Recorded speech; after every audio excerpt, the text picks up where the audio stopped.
Cool Finger TV. Revolutionary salute. Revolutionary salute. Like, share, subscribe.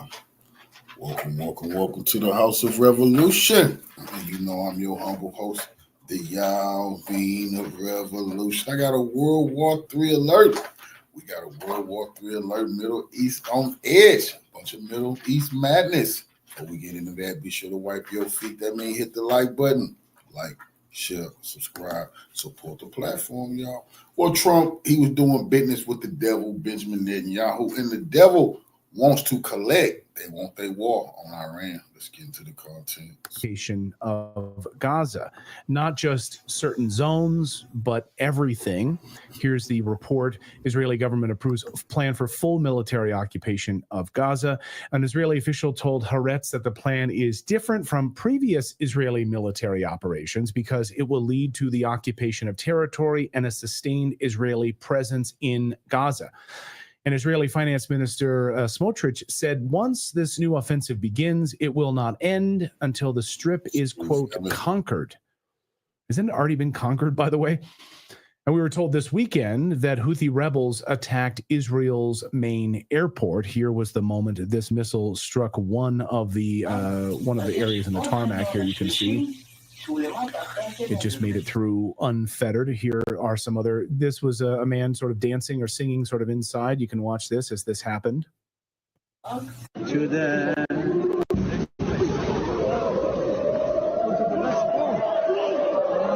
Again, these are civilians. I mean, there's children there. So are the Houthis attacking civilian airport, looking to attack civilians? Is that where we're at?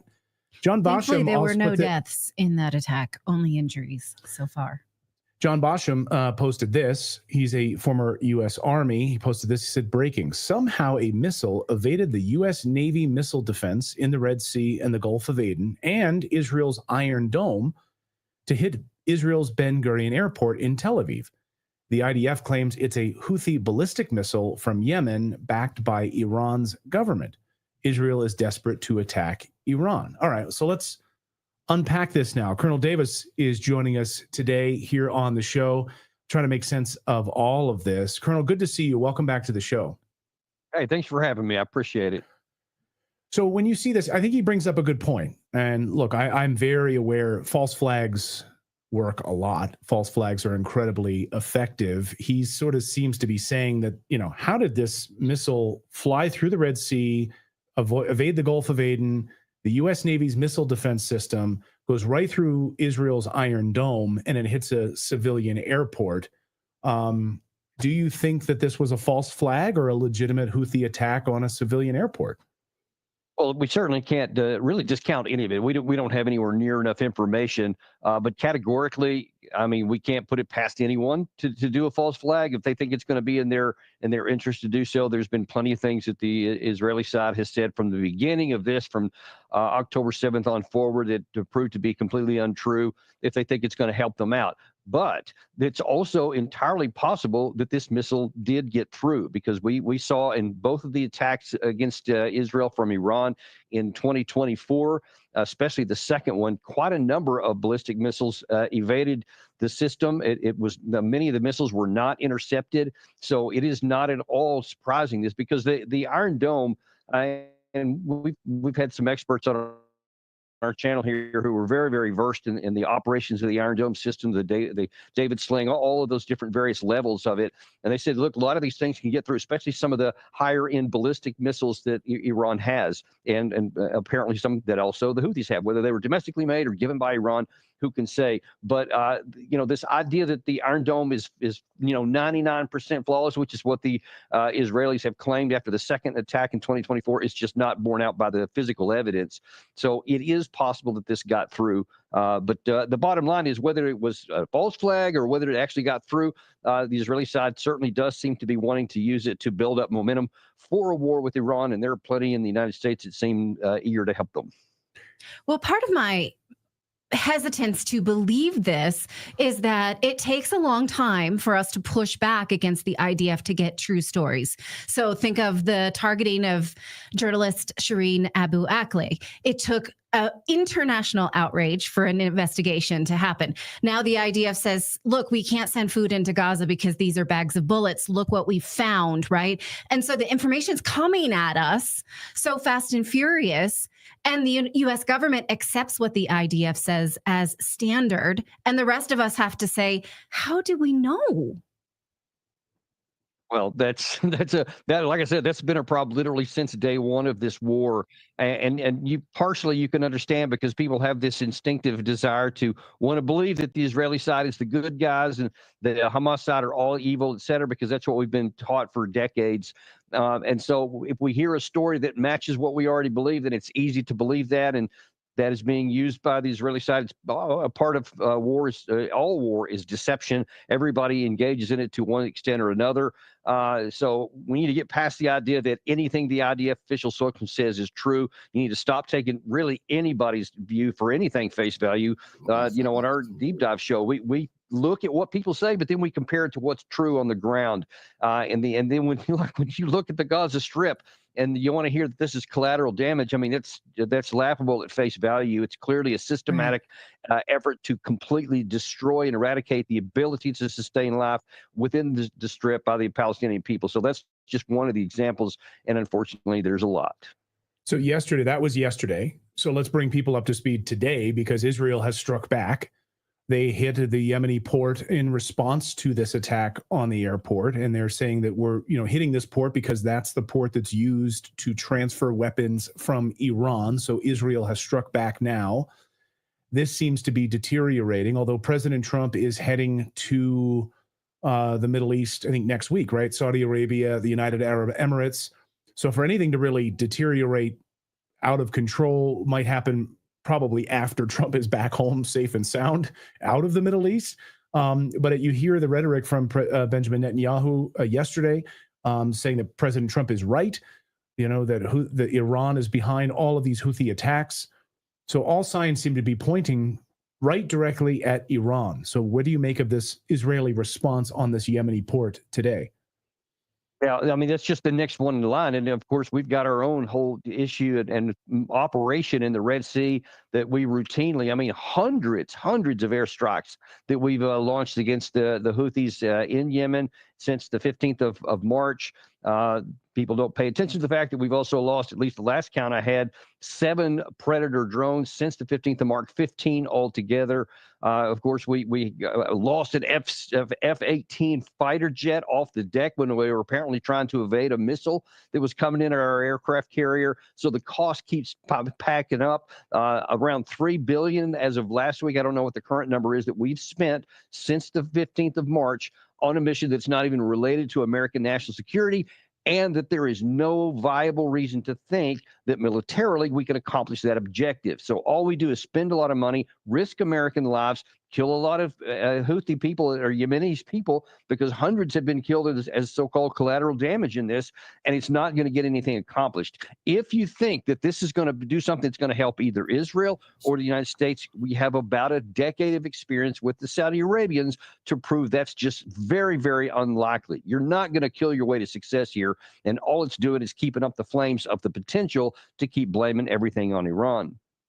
Now, how do you think this feels compared to wars that we were dragged into based on lies before? Because you were around when we were dragged into a war based on Afghanistan that intelligence already told us we could never win, because we had backed the Mujahideen against the Soviets.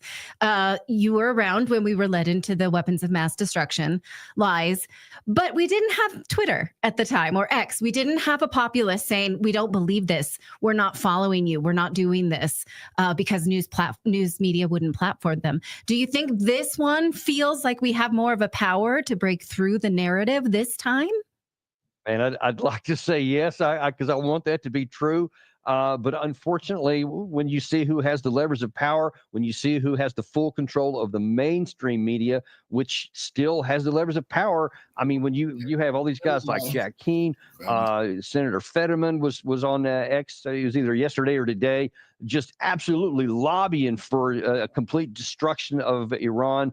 All kinds of people keep saying over and over that's what we should do, and those things resonate because while there's a lot on social media, there's a lot on channels like yours right here. We're doing the same over on our channel, but we don't have the levers of power, and so I fear that even though there's a lot of increase, as you correctly point out, and something I'm very encouraged about, I don't think that's going to save us between now and when there may be a decision made over whether we should start yet another absurd, foolish war that will only backfire on us.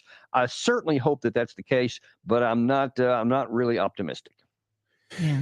You know, it's interesting. I was speaking to some sources today who are saying we're probably the war that we would see with Iran that comes from the United States and Israel is not going to be the type of war that you think it's going to be. It's not going to be the hot kinetic war in the way that you think it's going to be. It'll likely be something entirely different. I mean, we're talking about the potential of nuclear war here, which I think everyone would want to avoid, tamp down these crazy expectations of a hot war. Do you see this being like something we haven't thought of, a different style of war against Iran?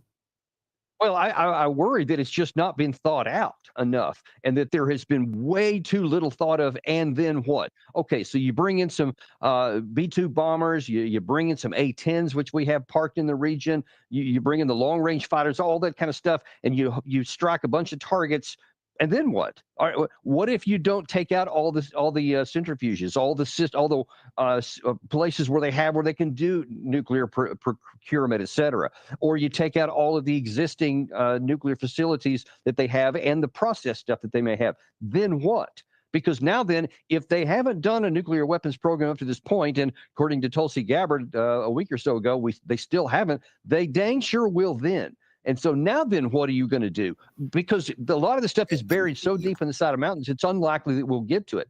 Moreover, there also has been a lot of reports I've seen in just the past 10 days that Iran has been getting lots of help from Russia in the form of S-400 air defense systems, maybe even some S-500s, if that's accurate. So they've been bolstered since they were attacked last by the Israeli side, and it is not at all out of the question that we could lose some of our fighter jets, some of our B-2 bombers, some of the aircraft that refuel in air, et cetera. So those are not safe. And now what are you going to do? Or worse, if Iran makes good on its threat that if you start attacking us, then we're going to attack American troops in the Middle East, in Iraq, in Syria, in Jordan. And I'm telling you right now that the missile systems that Iran has are systems we can't defend against many of our smaller bases. We don't have enough air defense for that kind of thing, and we will suffer casualties there. Then what do you do if you're President Trump? You can't just bomb them some more. Now then you're in a war that, by the way, hasn't been approved by Congress. It wasn't a declaration of war, but now we're in one.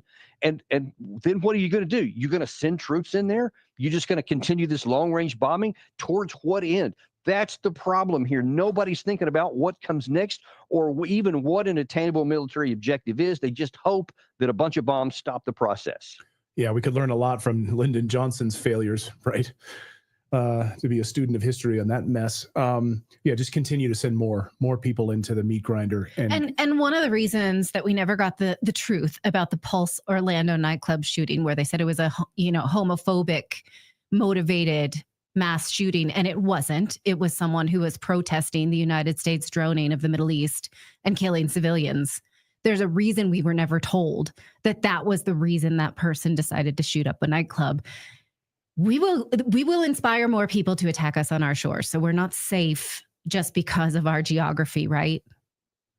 Right. There's a much to that. I've had a number of folks on our show and others that I've read about that correctly say it. I'm talking about some very staunchly pro-Jewish, pro-Israeli people that are against the policies of the current Israeli government, that they say, listen, you keep going down this path, all you're doing is creating more space for people to come after us. And there's already a lot of genuinely bad anti-Semitism around the world. There has been throughout the ages. This just puts fuel under them and gives them more incentive and less restraint to take on, even if you're just worried about the Jewish people around the world who would be unfairly targeted.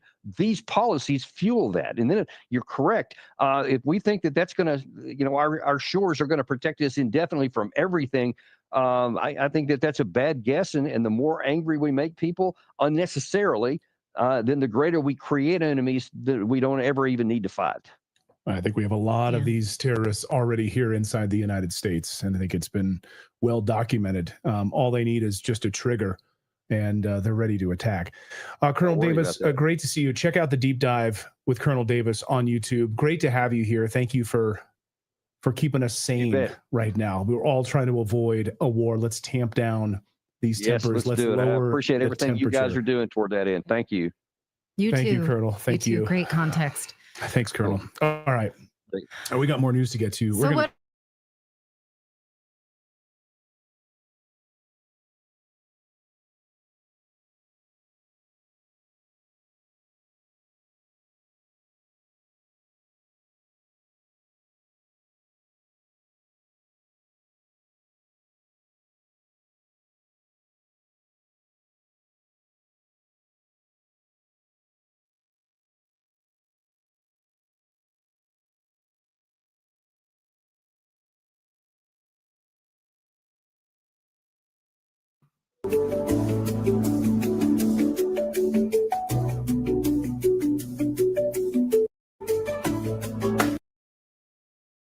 In the morning, but welcome to the Jamal Thomas Show. I'll go with that.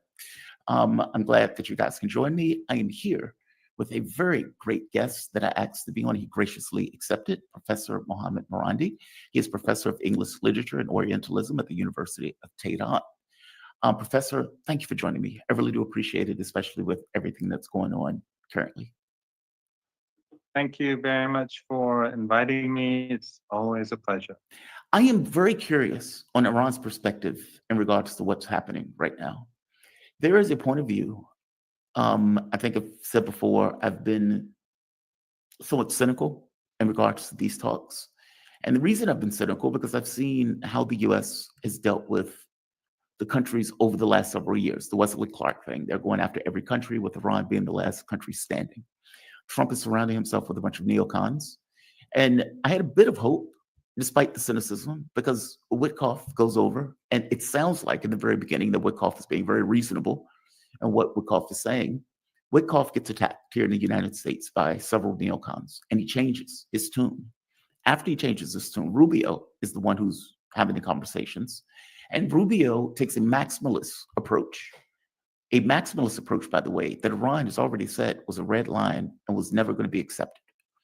And so my take was, my feeling, I'll say it that way, was that this was a playbook, that the objective was, we're going to have a conversation, we're going to make the negotiations look like they're legitimate from the US side, but at some point we're going to blow up negotiations in order to create a pretext and a justification for attack, kind of like weapons of mass destruction in Iraq.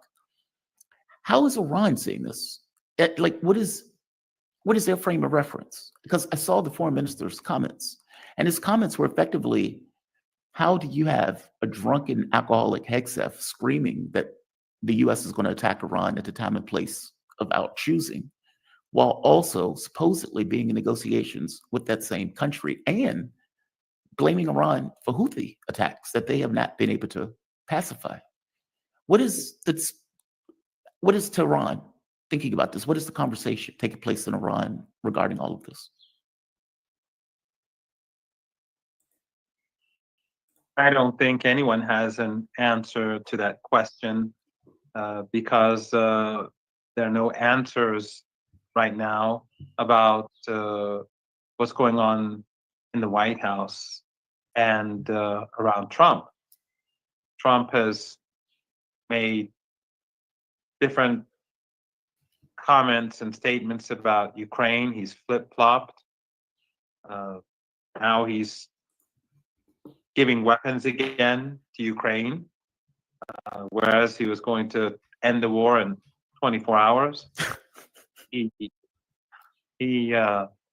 was was behind the ceasefire in Gaza through Witkoff. And we were told that Witkoff read the Riot Act on a Saturday to Netanyahu. Literally days later, Trump allowed Netanyahu to starve Gaza again. He said that Palestinians must be ethnically cleansed. And he gave the green light for the genocide, all in contrast to what, and in contradiction with what Witkoff negotiated. So whether it's a negotiated deal like in Gaza or for Gaza, or whether it's promises to end the war, we constantly see him flip-flopping. And so with Iran, we can't expect anything different. Even with the trade war, we see how he and his men are flip-flopping, and how no one knows exactly where the markets are going to go unless there's people close to them who are doing insider trading or something like that. But ordinary people and business people across the world, and especially in the United States, they have no real idea where things are going to go. Even companies who are wondering if they should stay in China or should try to leave China, they can't decide because they don't know what's going to happen tomorrow. Right. So when you take all that into account, I think it's really impossible for anyone in Iran to give some definite answer to such a question. That's fair. My assumption, No, please. my guess, let me put it this way. My guess is that the Iranians are definitely preparing for some sort of military conflict, but they are negotiating at the same time for two reasons. One is to see if there's a possibility for a deal, if the United States is prepared to accept Iran's sovereign rights.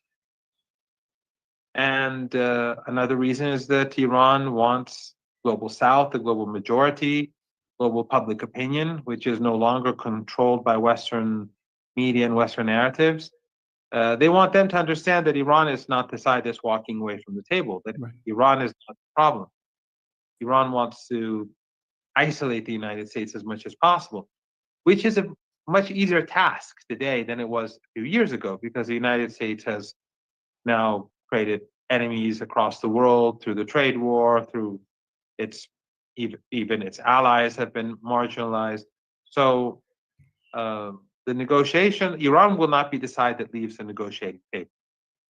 Iran will let the Americans do that. But at the same time, the Iranians are not going to be flexible in the way in which its sovereignty is compromised. Mm-hmm.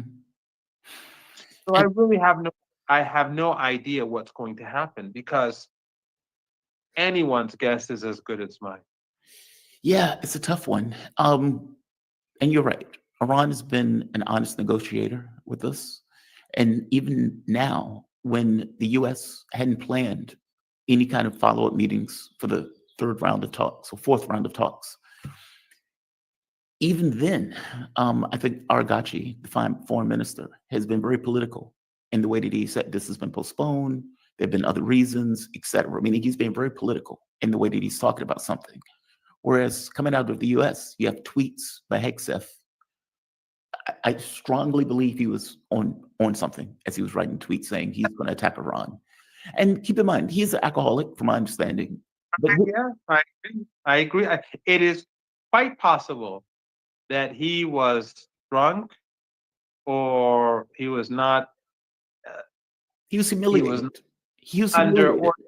Circumstances when he did that tweet. Yeah. I think that's possible. Well, he was humiliated. So the United States has been trying to pacify Ansar Allah, the Houthis, and have not been able to do it. He's head of the Pentagon. He's under pressure as head of the Pentagon. And you have $1 trillion military budget, and you can't, affect your will on this group and this smaller country. That's humiliating. And so that tweet was coming in that context where, they had just lost a ship in the Red Sea from the USS Truman. Like all of this stuff is happening within a context, and they are blaming Iran for what the Houthis are doing. Now, there is, And now Ansarullah has struck the airport. international airport, which is going to, it hurts the Israeli regime because foreign airlines are going to discontinue flights. People will be discouraged from flying to Palestine. Mhm. So they were supposed to be able to destroy their missile and drone capabilities, and this was probably the most effective strike yet, hitting the heart of the regime's economy. Yeah, it killed several Israelis. That system wasn't able to take the missile down. Iron Dome wasn't able to take the missile down. So again, another deep humiliation by the U.S. who is supposed to. I mean, Trump came out at one point saying, "We have pacified the Houthis. We've already done this," and you still have them, firing. So I guess my thing is, there was Project for a New American Century under George Bush, where the whole point was to reshape the Middle East using American power.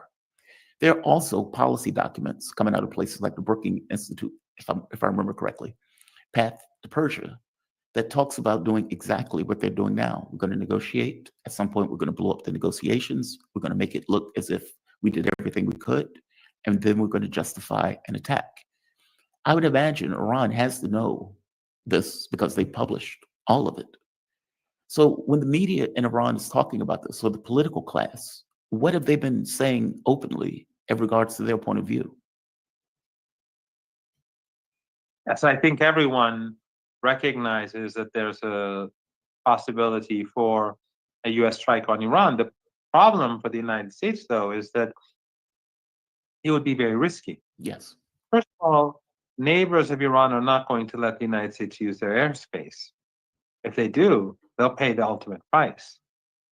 So the Americans can't attack Iran from the Persian Gulf, and they can't attack Iran from the north or the east. So they have to come from the Indian Ocean. That would be the Diego Garcia air base. And that is 5,000 kilometers to central Iran, the flight. That would be those planes, those B-52s, those B-2s would be very vulnerable. They would have to have escorts, so there would have to be planes in the Indian Ocean taking off from aircraft carriers, I suppose, to accompany them. Mm-hmm. I think some of these jets could be brought down by the Iranians, and the soldiers taken as POWs. And the Iranians have many options. They can fire. The Iranians have, I think, over 300 underground bases spread out across the country, and they can fire missiles and drones at will at American interests. And American interests are not necessarily just military. They have all sorts of interests in the region, economic interests, and therefore they are deeply vulnerable. Mm-hmm. So it would be very costly for the United States to carry out a strike. It wouldn't be very effective because a few planes taking off from Diego Garcia, I mean, what could they possibly do? Right now, Ukraine and Russia have been at war for well over 3 years. The Russians are bombing Ukraine day and night. They're firing missiles and drones. And even though Russia is bigger and it's winning the war, but still after over 3 years, Ukraine is still there. Mm-hmm. So the point is that just a few airstrikes are not going to change anything. And Iran is in a stronger position than the Americans because the Americans are going to have to take the risk by bombing Iran. They could lose jets, they could lose pilots. And then the Iranians can easily strike back at a host of they have tens of bases across the region, the Americans, and they have interests across the region, and they have no idea where Iran is going to strike, what Iran is going to strike, and with what it will strike. So I don't see this as ending well for the United States. Trump said that he's going to deal with Ansarullah in Yemen. and the Yemeni armed forces. And he failed. He failed miserably. They've been losing Miserably. very expensive drones. They've been slaughtering ordinary people in Yemen, but having absolutely no impact on the military capabilities of Ansarullah. And today we saw Ansarullah strike at the heart of the Israeli regime. So Yemen compared to Iran, the Iranian power is infinitely greater. And American assets are all around Iran. If you just look at the Persian Gulf, US assets are everywhere. It's not just military. The US has companies, the US has businesses, they're everywhere. So a strike on Iran, it would be, in my opinion, a defeat for the United States. And Jamal, if the Americans thought that they could successfully strike Iran and get away with it, they would have done it time after time after time over the last couple of decades, even when Iran was much weaker than today. Let's go back to, let's say, like 2003, when the United States had Afghanistan and Iraq, and they had literally surrounded Iran. Did they attack the country? No. Why? Because it's too big and too strong. Years later, when Iran was busy fighting ISIS, which the Americans created. The Americans created, and Erdogan was the man carrying out the Obama timber sycamore operation. Erdogan and Abdullah and Jordan and the Qataris were paying for it, and so were other countries in the Persian Gulf, but Qatar was doing the most for ISIS and Al-Qaeda back then.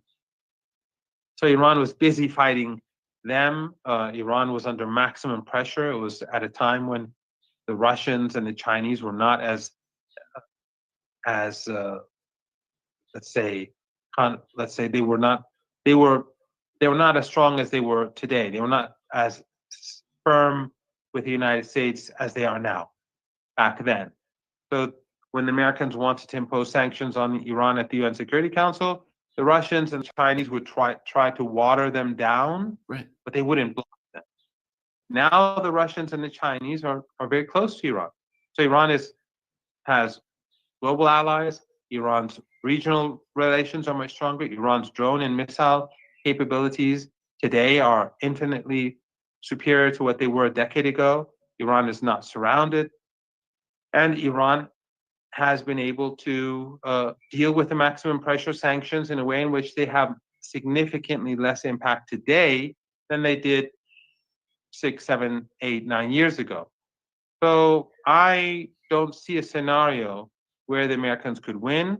And I think that if the Americans had, as I was saying, if the Americans thought that they could attack and get away with it, they would have done it many times already. I agree with everything you just said. I think that's a rational take, and I've heard people make that rational take. But I wouldn't put rationality above Donald Trump's ego. And Absolutely. The fact that Trump has spent the last several months screeching at the top of his lungs that he's going to attack Iran, They're very nice people. If I don't get a deal, I'm going to attack. And they have pulled out of negotiations, and they've used Ansarullah as an excuse, basically blaming Iran for those attacks, which is outrageous, right? I guess my thing is, in their minds, they can come up with what they consider to be limited strikes that may not escalate further, because that's the way people think, right? Well, we can do this in a limited fashion, and their response is also going to be limited because of our limited thing. Like, I can see them thinking of this. And I'm also stuck with this idea that people are policy. And so if you surround yourself with Zionists and whack jobs that are in Trump's ear constantly escalating the demands, it gives me pause. And I guess it's not just people on surrounding him, it's his opponents as well. Kerry, who did the negotiations with Iran on behalf of the Americans in 2015, and when they had the nuclear deal, the JCPOA, he wrote an article saying that you have to be tough with Iran. I think that Trump's opponents also want conflict because they want him to get a bloody nose. So they're saying that no, you can't have a nuclear deal like the JCPOA, even though Iran is not going to accept the JCPOA. It's not nearly enough for Iran. Iran's nuclear technology today is far more advanced, and Iran's gone through years of sanctions. So Iran is not going to give up what it's achieved over the past few years. But Kerry is saying the JCPOA is not enough. You have to put more pressure on Iran. So he's trying, the Democrats or Trump's, or the deep state or Trump's opponents, they too, alongside those Israeli firsters around him and those Zionists and those neocons around him, they too are pushing for confrontation with Iran because, in my opinion, they know that he will not come out victorious. But no one is going to oppose it. I mean, in the media, CNN, which despises Trump, they would welcome an attack. They will justify it. They will try to spin it in a way in which makes it legitimate. So the corporate media, they will support any attack, but they will be looking for Trump to take punishment as a result. So I think that Trump supporters and opponents, they wanted, many of them want an attack for differing reasons. But I think when it fails and when it doesn't achieve its results, they will start attacking Trump for those failures. Russia had to take its respect at the barrel of a gun. When the Soviet Union collapsed, there seemed to be a lack of respect coming out of the West until now, where there's a million-man military that has been killing and dying for the last 3 years, and that is crushing effectively all of NATO with the US in tow. Well, not in tow, basically lead in pack, let's be honest. Is that what Iran, like regardless of the diplomatic part, because I agree with you, there's credibility in diplomacy, this willingness to make a deal, this willingness to make peace, with this idea of, well, yeah, we're willing to make peace, but we also believe in our sovereignty as a country. We have rights as a country. Is Iran, and I know you're not in the leadership, but I would imagine there's politicians that are talking kind of like our media space here. Is the belief that there has to be some skirmish in order to get the level of respect necessary to actually get a deal that respects that sovereignty and that is not another JCPOA? Meaning the US may have a view that is not corresponding to reality, and it requires some level of a skirmish in order to make that view meet reality, where a deal can actually take place. If that makes sense. I hope that question makes sense. There are differing views, and there are those who say we have to be very tough.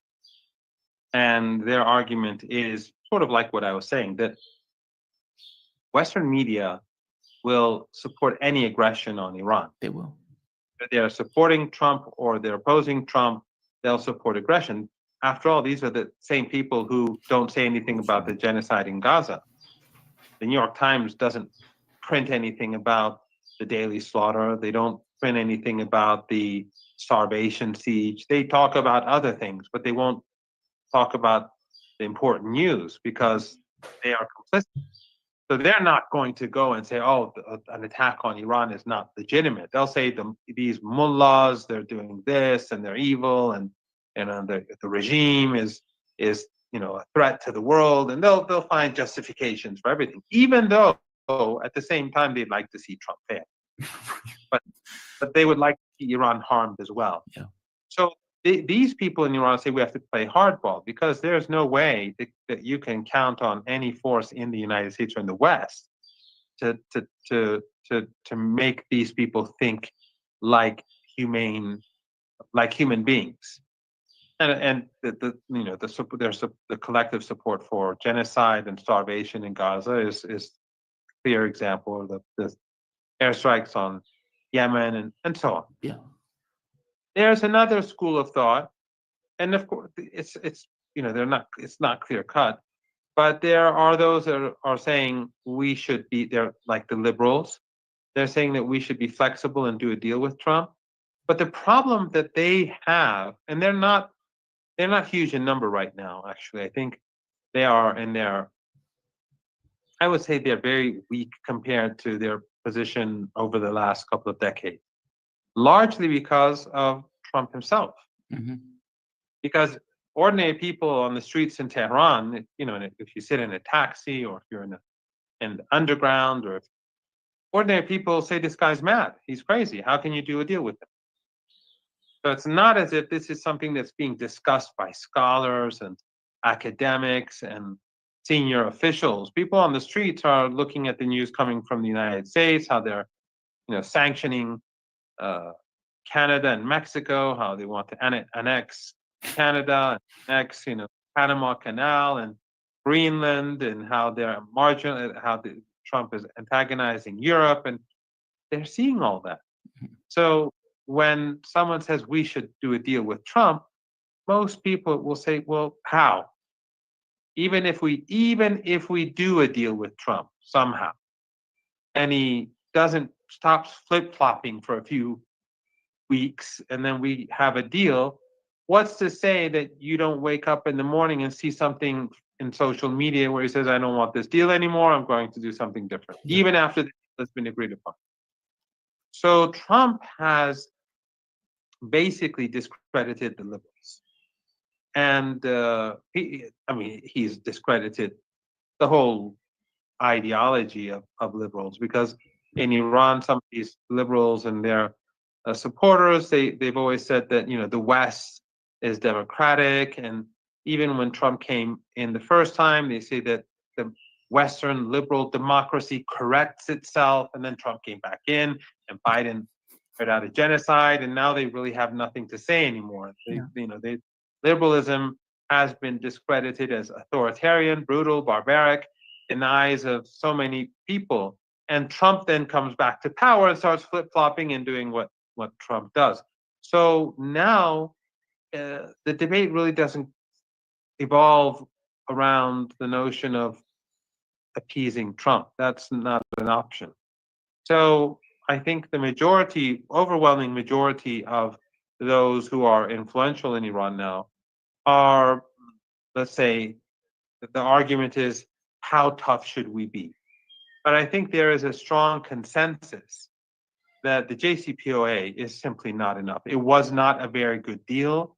There were too many loopholes that Obama took advantage of, and ultimately Trump tore it up without paying any political or other type of price for it, and that we can't go back to that. That, I think, is something that generally people agree upon. Some say no, we shouldn't be flexible at all. I don't think they're a majority, but I think they, compared to a few years ago, and because of the nature of Trump and his behavior, their logic resonates more than it did before. I see. Two more questions. Just to be very clear, removing centrifuges is off the table. That is not something that is going to be discussed. That's not something that's going to be accepted. Completely off the table in regards to negotiations. I don't know. I have, when in 2015, when I was with the nuclear negotiators in Vienna, I told the Dr. Zarif that I will only be a media advisor. I will not, get involved in negotiations. That's correct. 3 years ago, when I went with Dr. Balgadi again to Vienna for 2-3 months, I said the same, and he agreed. So I was never involved in these issues, and I'm not involved now. They don't even have, the nature of the talks are different now. They don't have media involved at all. So I can't comment on that. There is a possibility that, for example, I'm just guessing. There is a possibility. There are scenarios where some of the centrifuges could go into, let's say, they could become deactivated. but not destroyed, Mhm. right? But definitely not all centrifuges. Or there could be a halt to enriching uranium at 60% or something like that. These things can happen, but destroying like parts of the nuclear program, especially Iran's newer technology, that is simply out of the question. Okay. If you had to give an evaluation, just last question, do you think this is a bluff? After, because you lay out a plan that I hear a lot of people lay out, saying this will be a catastrophe. Like this would be just outrageous for Trump to do something like this. It's one thing to attack a country like Yemen that can't really hit you, like saying. It's another thing to attack Iran, where the consequences are radically unpredictable, not just for the US, but for the world market, not to mention the people you may kill in Iran itself. So do you think this is more of a pressure campaign with Trump pulling out of negotiations and at some point they'll come back? Or do you think, no, they are serious in the way that they are projecting themselves? I'm asking people this question because I don't know. Yeah, I don't think anyone can answer that question clearly. But what I would say, Jamal, is that this notion of good cop, bad cop, or putting pressure on Iran to get Iran, first of all, that's not going to work. But that aside, Trump's behavior goes far beyond that. There's so many flip-flops, and there's so many contradictions on all fronts. Mhm. Whether, as I said, whether it's with China or the broader trade war with everyone, literally, whether it's with Ukraine, uh, policy in Ukraine, whether it's whether it's at home in the United States and immigration and that sort of thing. It's just there's just too many things happening. There's too many contradictions to for anyone to look at it that way. I don't think there's a method in the madness. I think there may be an attempt to for them to make make some sense out of this, but they're doing it just too much. Yeah.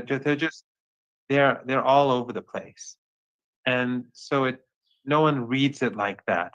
I mean, if you were if Trump, for example, was threatening Iran, and then at the same time negotiating, uh, then you could sort of believe that may be a policy, even though, as I said, it wouldn't work with Iran.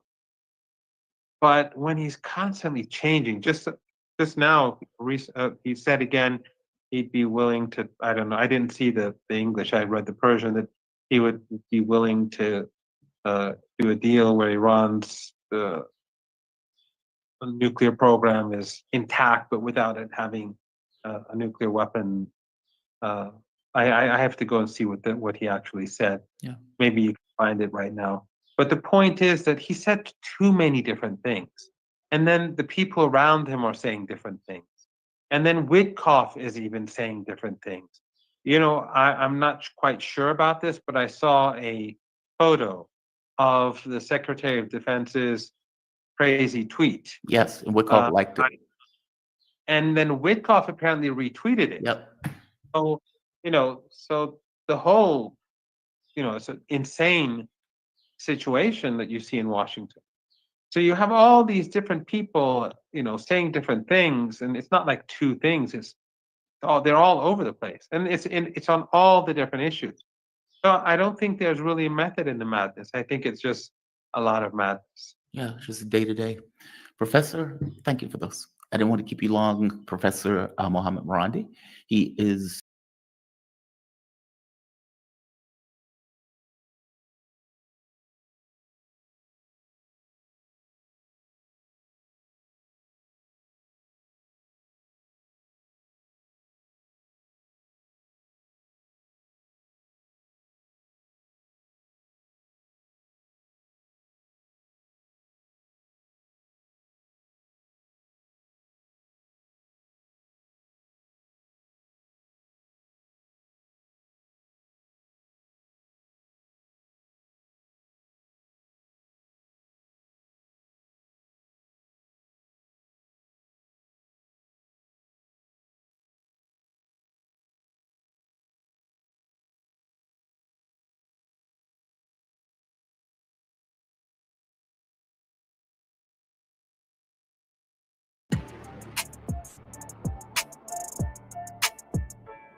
Good day, this is Dimitri Lascaris reporting from Tehran, Iran on May 4th, 2025. I'm currently at the National Aerospace Park of the Islamic Republic. This is in Tehran. We were afforded the opportunity to come here and to be given a tour by the organizers of the Sobe Media Festival. Just to be clear, we were under no obligation to accept the invitation. We were free, in fact, during the morning's activities today to do as we wished. But I was interested in coming here, and so I accepted the invitation along with about 30 other journalists. We arrived about an hour ago, and we were given an introductory presentation by a brigadier general by the name of Ali Belali from the Iranian military's aerospace forces. And here's a little bit of what he had to say in explaining the background of this facility and the aerospace capabilities of the Iranian military. عرض خدمتتون دارم خدمت حضار گرامی به پارک ملی هوافضای سپاه. He says greetings to all of you and welcome to this aerospace national aerospace park. مکانی که شما حضور دارید پارک ملی هوافضاست که سال 99 افتتاح شده و شامل بخش‌های مختلف تسلیحات هوافضایی است. This national park was inaugurated 4 years ago and includes تجهیزات نظامی شامل موشک، پهپاد، military equipment. It includes military equipment, including drones, missiles, drones, air defense, and something else.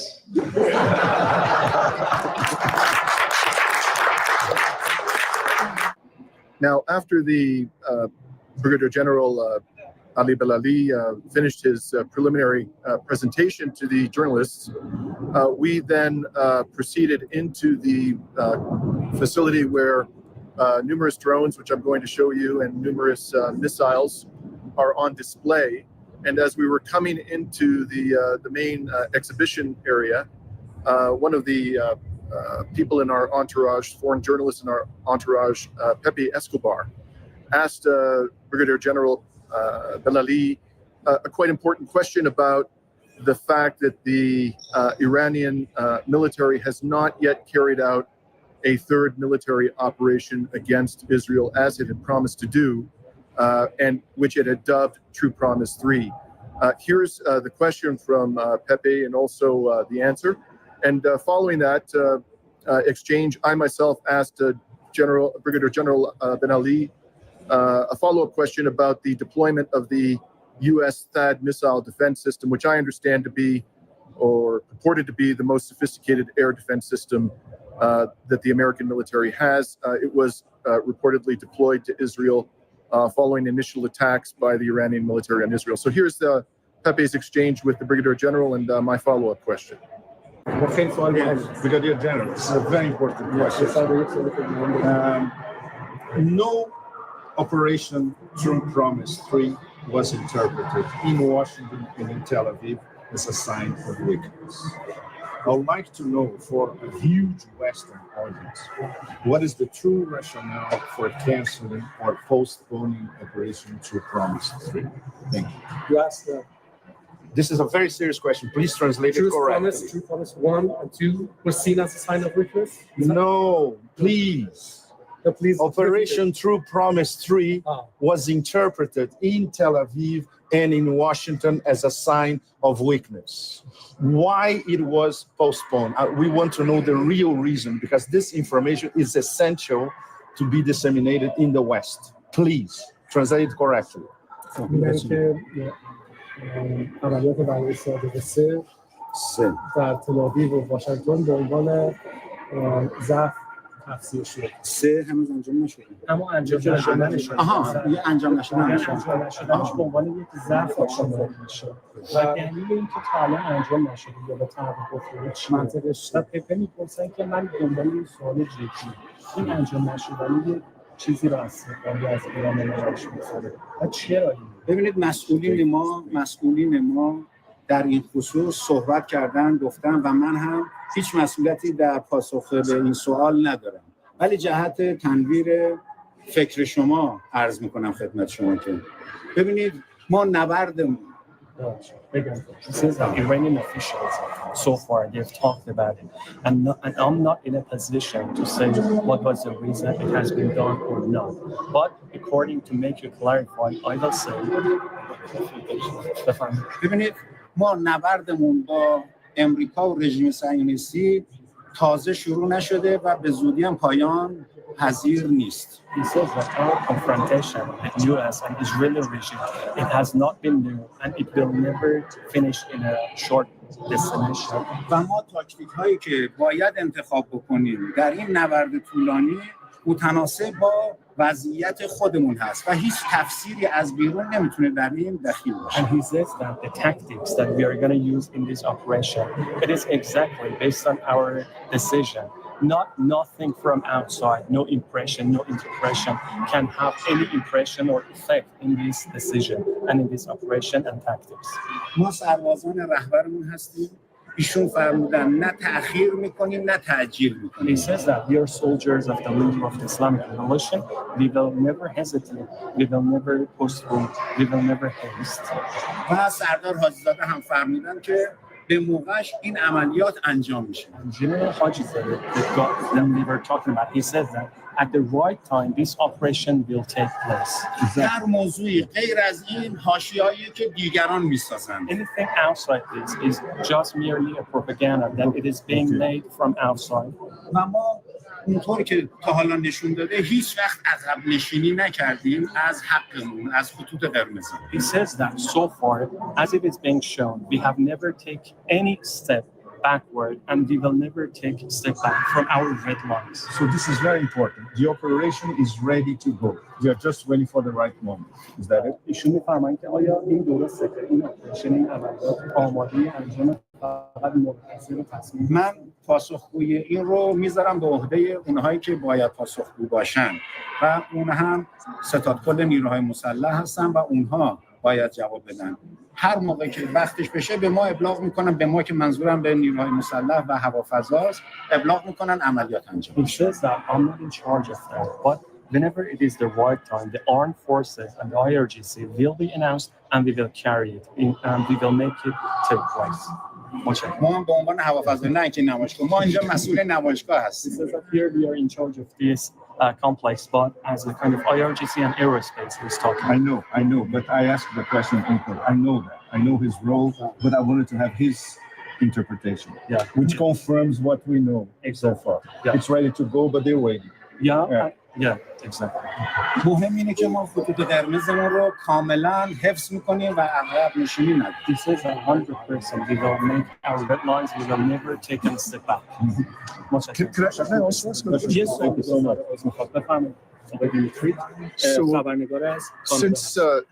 Since the true bomb is true, the United States military has deployed the THAAD air defense system in Israel. Do you think that will compromise the ability of the Iranian military to carry out True Promise 3? سیستم دفاعی تاد امریکا صحبت میکنن که بعد از عملیات وعده صادقه 2 انجام شد. ایشون میگن که آیا فکر میکنید این سیستم اون توانایی و اون قابلیت جمهوری اسلامی ایران رو میتونه تحت شعاع قرار بده؟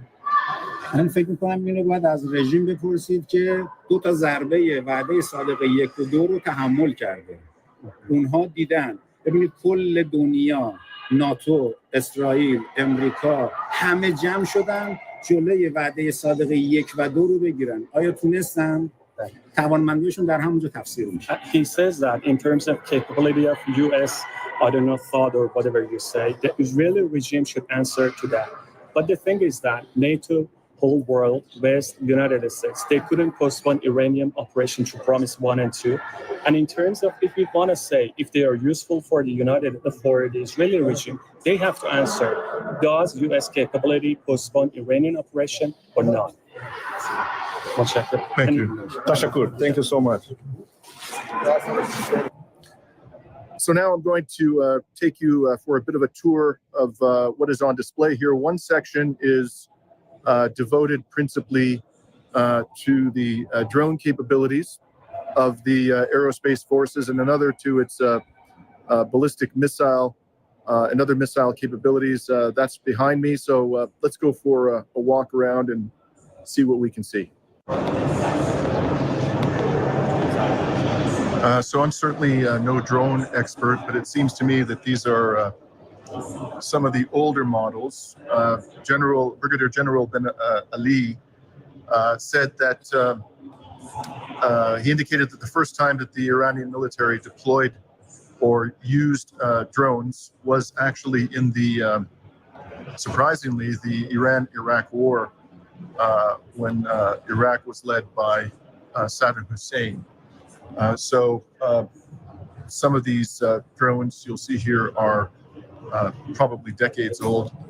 These ones now, they look to be of a much more recent vintage and considerably more sophisticated. It's surprising how large these drones are. And one would think that a drone of this size could carry a significant warhead.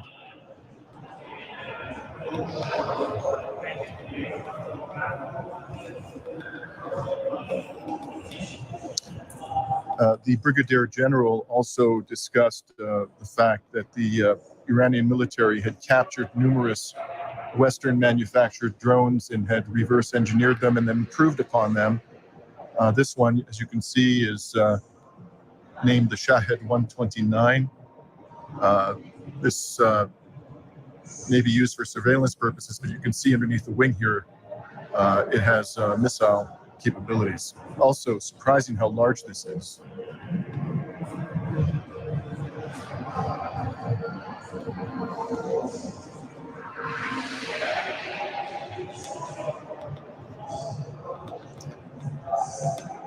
Now, as we were receiving the preliminary presentation from the Brigadier General, I was, asking myself, why were we afforded the opportunity to come here? I think obviously this is a matter of national pride for the Islamic Republic. The fact that it has developed this drone and missile capability, but I would also imagine that the Islamic Republic wants the international media to draw attention to the missile and drone capability of the Iranian military forces, because the country is under threat by the United States and Israel. And as we have seen over the decades, and particularly during the past 18 months, there really is no limit to the aggression and the barbarism of the American and Israeli militaries, along with their British poodles. I would imagine that one of the goals of bringing in the international media here is to communicate to people in the West that if, in fact, a war is launched upon Iran, there is going to be meaningful and quite painful retribution visited upon the military forces that are engaged or called upon to strike Iran. In other words, I think that this exercise has very likely something to do with deterrence. And part of my reason, I think, in fact, let me be clear, my main motivation in coming here and in reporting on the military capabilities that are on display in this facility are to help our fellow citizens in the West understand that a war on Iran would be extraordinarily destructive. This is not a country whose military capabilities are limited to those of an insurgent force, like, for example, the Taliban militants that the NATO military fought unsuccessfully in 20 years of brutal warfare. And if NATO was unable to subdue the Taliban, who had little more than Soviet-era small arms, it would be quite foolish of us to assume in the West, when we're weighing up the actions of our government with respect to the Islamic Republic, that Western militaries would be able to defeat the Islamic Republic. Even more foolish to assume that that could be done without very considerable casualties being sustained by the Western side. So here you can see some of the missile capabilities. Again, we were told these some of the missiles on display here are quite old, and they do not include the newer and more sophisticated models, which I imagine are not being put on display for national security purposes. One of the striking things about these missiles is the size of them. I mean, they're really quite enormous. And these missile cones here, I suspect that these are missiles that are capable of delivering multiple warheads. Those cones would open up as the missile approaches its target and release those warheads. And given the size of these missiles, I would imagine that they can carry a very large and destructive payload.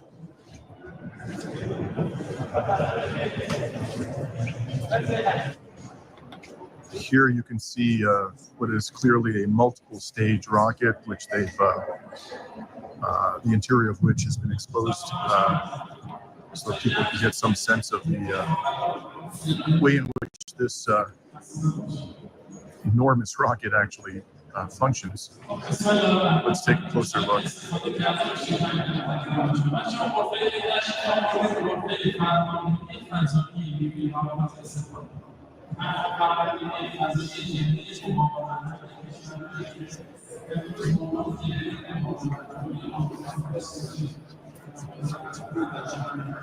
It's very scary for me. It is indeed. Let's hope that Crazy war. let's hope we avoid the war. Yes, yes. That gentleman, by the way, with the wild white hair is Nick Wallace, Irish member, former member of the European Parliament. And I've interviewed him previously on Reason to Resist. Glenn, do you mind saying a word for the camera? I'm actually doing some filming. Do you mind saying a few words if I ask you a question or two? Oh yeah, go ahead. Okay. So this is your first time to Iran? By the way, let me just, sorry, I didn't introduce you properly. This is Glenn Deason, professor of political science at, it's a university in Norway. Could you remind me the name of the university? University of Southeastern Norway. Right, and I've had the privilege of interviewing Glenn previously on Reason to Resist. So this is your first trip to Iran, Glenn?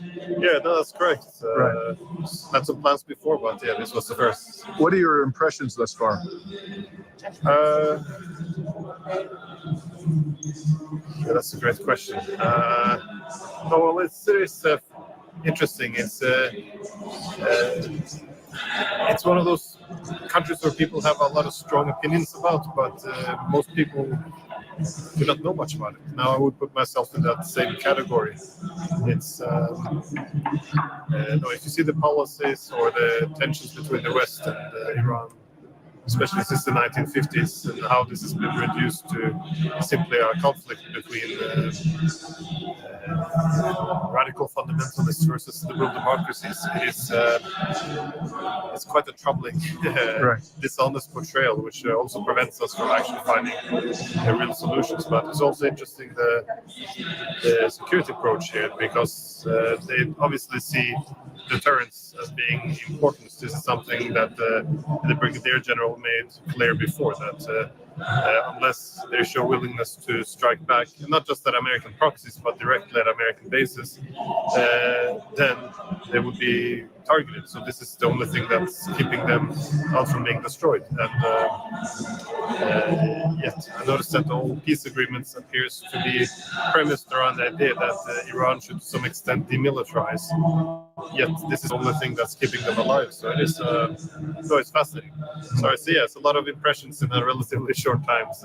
So I have one other question for you, Glenn. I've always been amazed that because you are from the EU, where the kinds of opinions and analysis that you've offered is not particularly popular with the political elite and the corporate media, and now you've come to Iran. Are you concerned, given the current political climate in Europe and the attitude towards dissenting opinions and criticism of European foreign policy, that coming here could create some issues for you with respect to the European authorities, or is that something you're not particularly concerned about? Well, we're not European Union, though. We're almost de facto. But it is a wider problem at the moment, I think. The idea that if you go try to learn a bit about the history and security concern of what your government defines as opponents, you do this little recognition that you need to know this in order to reduce the security competition. But sadly, it's often portrayed and perceived as simply being, well, now you're backing this side against us, which is a problem. I think the main problem is not that Iran has to be such a threat to the West. I think the war with Iran is a threat, and it seems quite easy to avoid a war. But again, look where we are now. The United States and Israel might be going to war with Iran. European leaders are dead silent. Everyone has to conform to this narrative around this radical mullahs wanting to get nuclear weapons and destroy Israel. This is their only motivation, taking out the whole history. I think we are deluding ourselves, and we're also depriving ourselves of important opportunities to actually end this conflict. Because a lot of the key security concerns of the Iranians are quite reasonable, and they can be met. So, but there's no discussion. Well, thank you. You're always a voice of reason and courage, and I know that the people who watch our program really appreciate your analysis. Thank you very much. Thank you.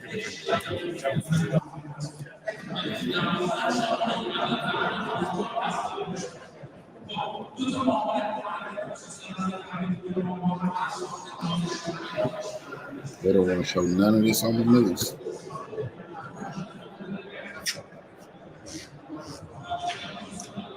Here you can see some mobile missile launchers.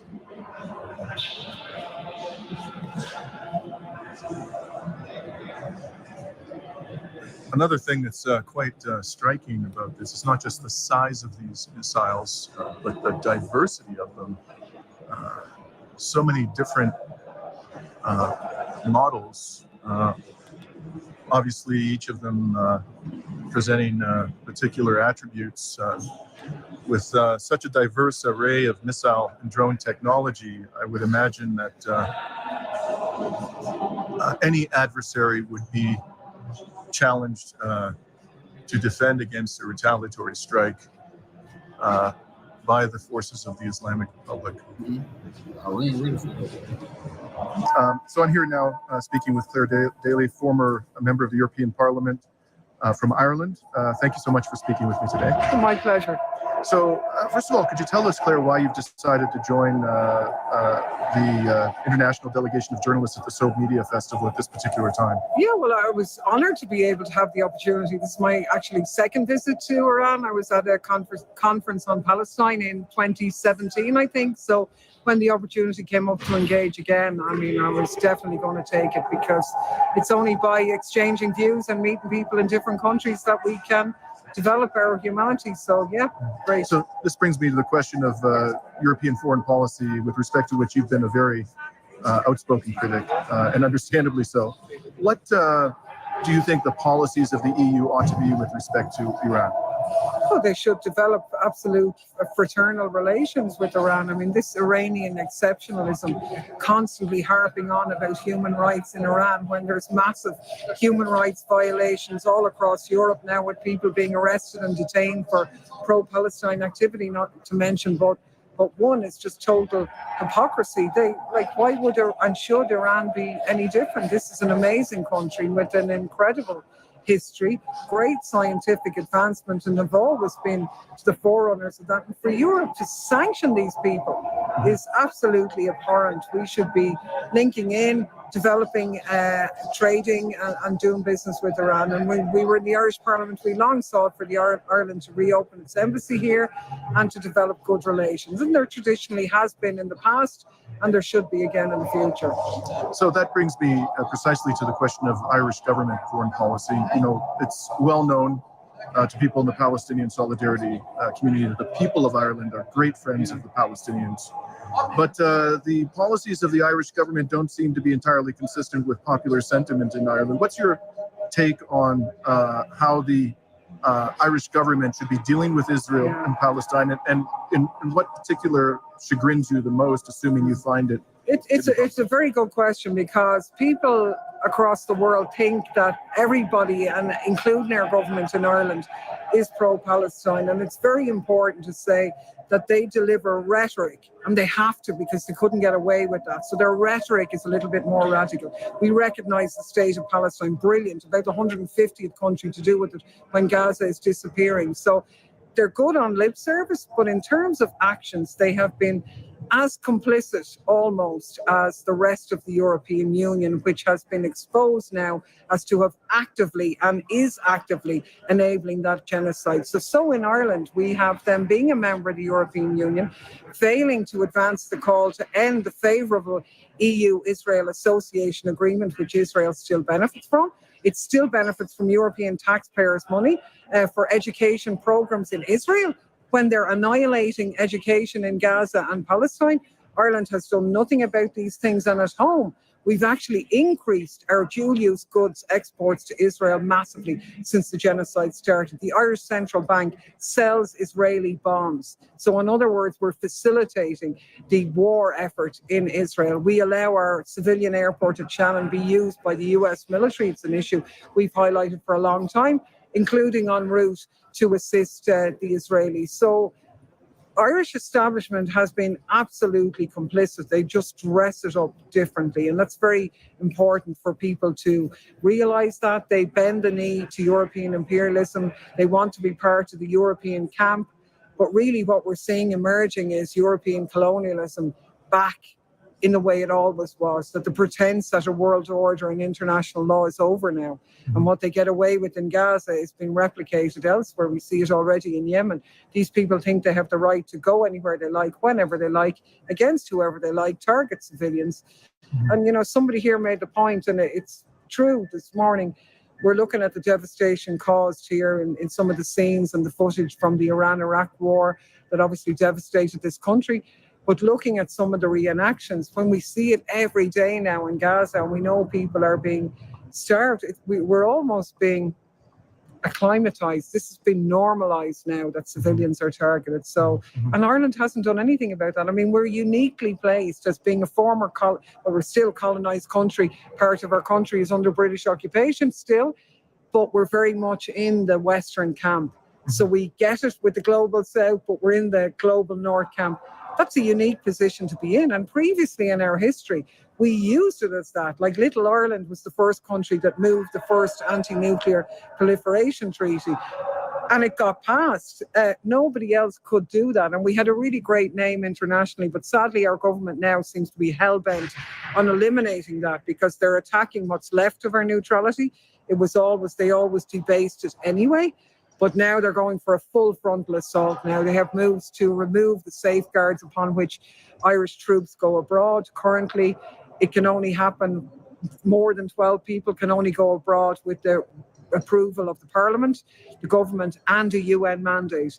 And the reason why they're changing it is they want to go on missions that don't have a UN mandate. Now, what in the name of God would a country like Ireland have anything to do with that? Go and help in Germany and France rape Africa or exploit Africa for some energy policy? Come on. And having Irish men and women being killed in the service of somebody else's empire? No, people don't want that. And all of the opinion polls show that the people don't want that. But like a lot of other countries in the so-called democratic West, what the people want and what the governments are doing are going in completely different directions. So it will lie on the ordinary people to struggle to change that, unfortunately. And they are. They're beginning. Maybe not quick enough, but they're beginning. So we all have to do what we can and fight where we stand. Hear, hear. I very much hope we'll see you back in the European Parliament one day soon, Claire. You're greatly missed. Well, thank you so much. Take care.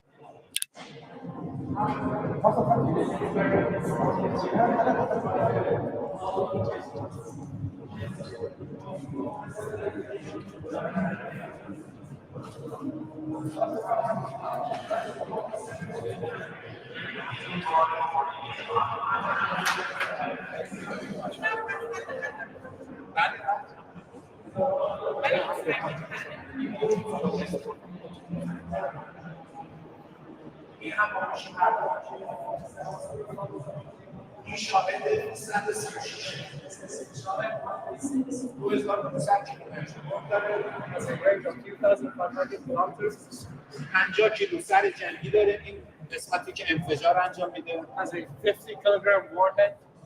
ابتدا این قسمت وارد میشه یه سوراخی در هدف ایجاد میکنه این قسمت وارد میشه کامل The section at the front first into the penetrates target, as the main section then enters the target from that hole and destroys the target. اینها بعد از اینکه پرتاب شدن هیچ کنترلی با روشون نداریم. This is they completely out of control.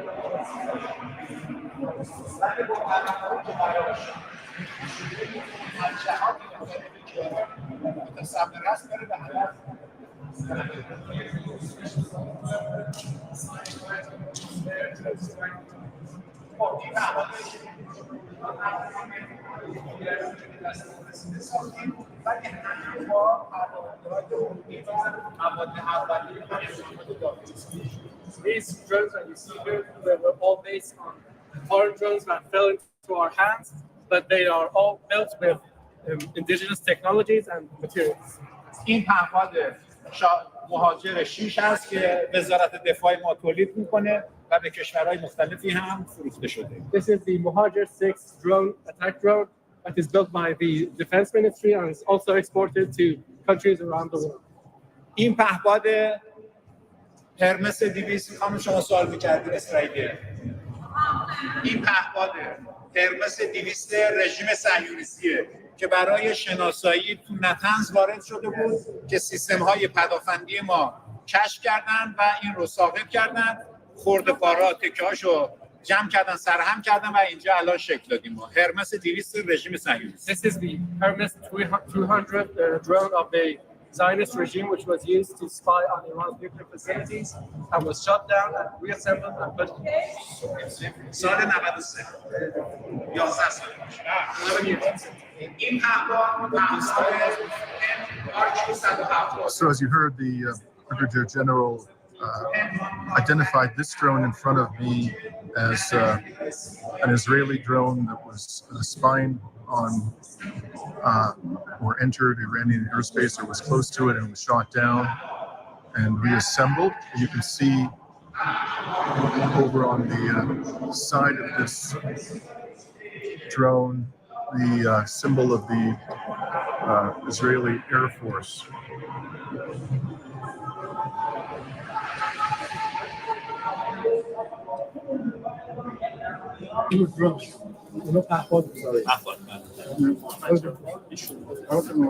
So this is former member of European Parliament from Ireland, Mick Wallace, speaking to Brigadier General Ben Ali.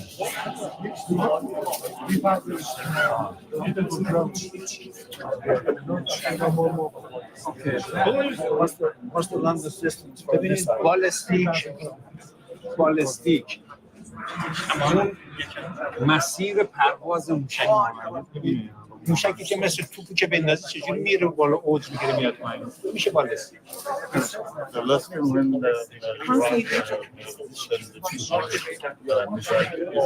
Some few of them have only Only few, but how could this be accurate one now? You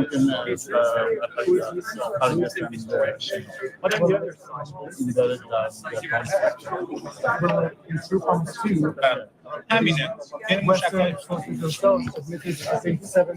به سرعتشون برمیگرده و بازتابش راداریشون که اینا از جنسی ساخته شده باشن. Do you mind if I ask you a couple of questions on camera? Sure.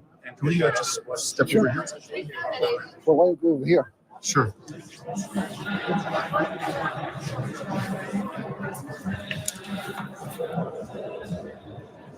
What's an orange juice? You should get the Fata Yeah. in the background. So I'm now speaking with Professor David Miller from the United Kingdom. Members of our audience may recall that I had the opportunity to visit the Lebanese border village of Kfar with Professor Miller and Laith Marouf back in February at the time of the funeral of Syed Hassan Nasrallah. My first question to you, well, first of all, this is your first trip to Iran? Is that correct, or your second? It's your second trip. First trip. Right. And so, what are your impressions of the country based on the time that you've spent here, and how that compares to the narrative that we hear about Iran in the West? Well, there's no relationship at all to the narrative. That was an obvious question. I came here first in 2023, and I spent, I think, 5 nights. We travelled around Tehran quite a lot. But the first thing I would mention is that I went to see the Museum of Holy Defence, which is what they call the Iran-Iraq War, which has a huge set of displays about what happened during the Iran-Iraq War and the extent to which Iran came to the precipice of extinction. It was supported, Iraq was supported in its attack on Iran by 87 countries, and they had 4 countries helping them, including North Korea. And as a result of that experience, they have built themselves up to be the most formidable military actor in the whole of the area, the whole region, much more significant actually than the Israelis, although you wouldn't know that. We stand here just now in a place I didn't come to last time, which is quite a sensitive place. It's the IRGC's Aerospace Centre. And behind me, you can probably see the various missiles which are on display here. These missiles are, we just had a wee talk about them. These missiles are really very interesting because they show, on the one hand, some of the missiles which were used in True Promise 1 when Iran responded to Israel's attack on its consulate in Syria. Some of the big ballistic missiles that they used, some of the Shahed drones, some of the cruise missiles, you can see one behind me, which were used in True Promise 1, which of course hit their targets. But we also see here, that one, the green one there, that's the Fateh 2 hypersonic missile. That was the only one out of all the ones that they showed us which was used in True Promise 1, which was used in True Promise 2, and which enabled them to penetrate the Israelis' most advanced air defences, and indeed the air defences of the surrounding Arab countries, and indeed the British military and the American military on the ocean. And this is a hypersonic missile which was able to penetrate through to hit the Unit 8200 intelligence base in the Golan Heights and penetrate through to the Nevatim air base in the Nakab or Negev desert, as the Israelis call it. And so what we see here is an extraordinary array of weaponry which has been extremely successful. This True Promise 2 almost exactly pinpoint hits on every target that they tried to go for. But the most extraordinary thing here is that the weaponry we see here is weaponry which is 4 or 5 years behind the curve of their development of weaponry. And there are even 2 large ballistic missiles here just behind you just now. Could you point those out to us? Yes, so the purple one here and the green one at the end. The one in the middle, which is True Promise 1, it's a ballistic missile. Right.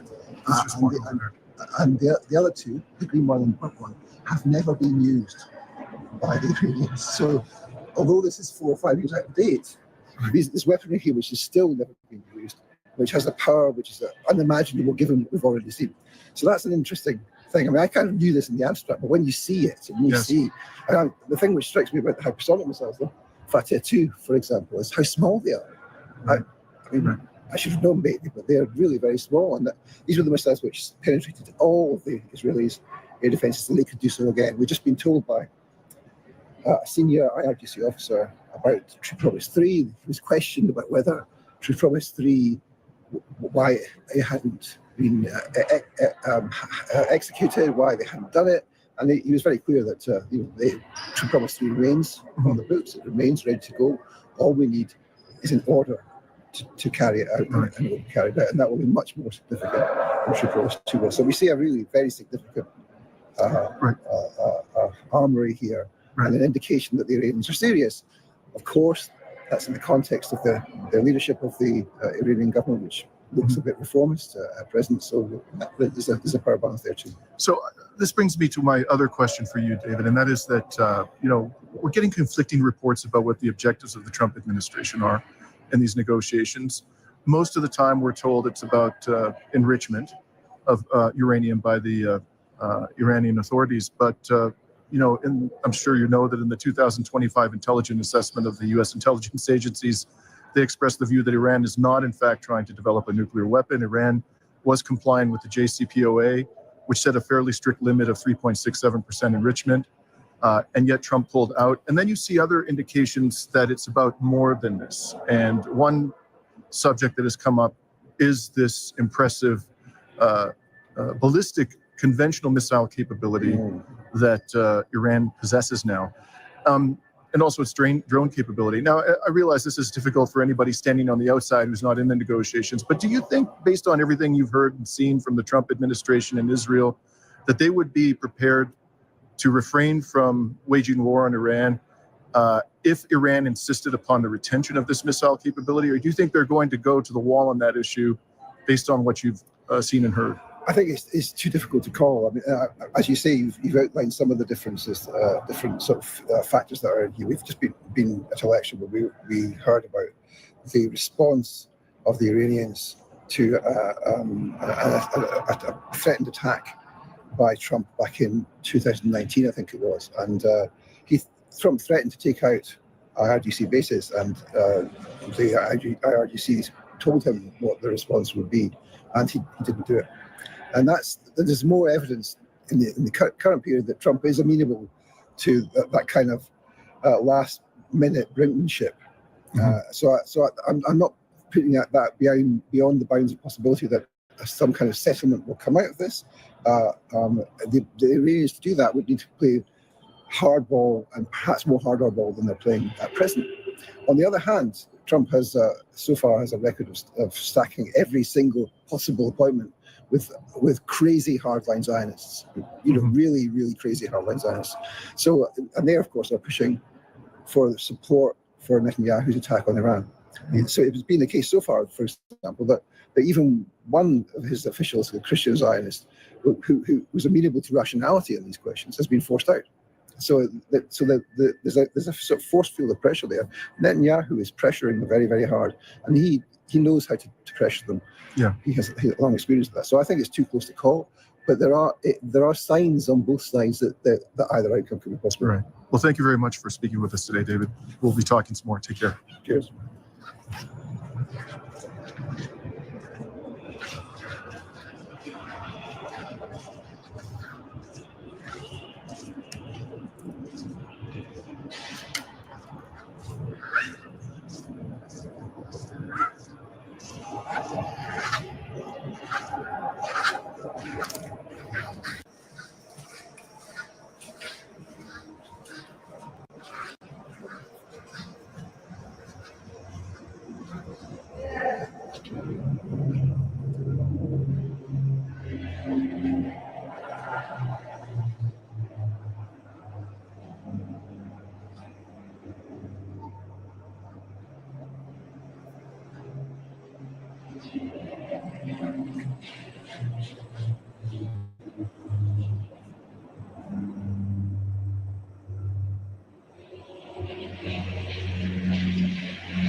So here, as you can see, these are either mobile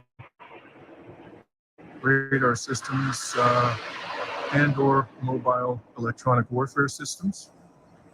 I don't have anywhere near the sophistication about military technologies to tell you more than that.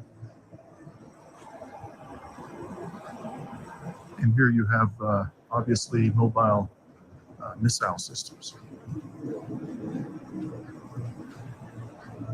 again, the diversity of the weapon systems available to the Iranian military.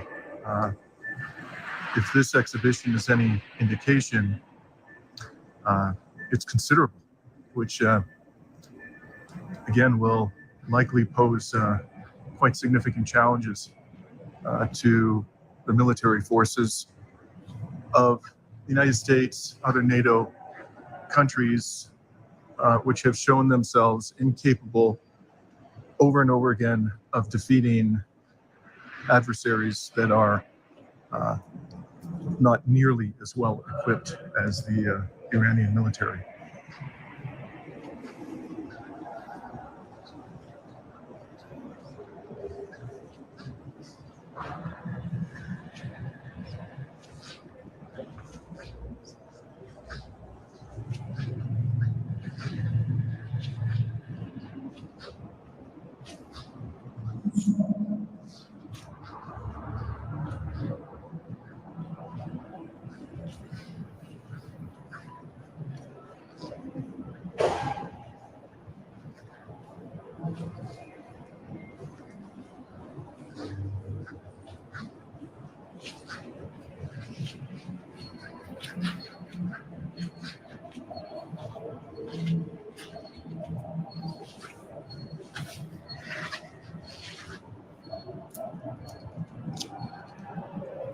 ببینید این سوم خرداد همون سامانه‌ای که MQ-4C تراکتور امریکایی رو با یه تیر موشک ساخت.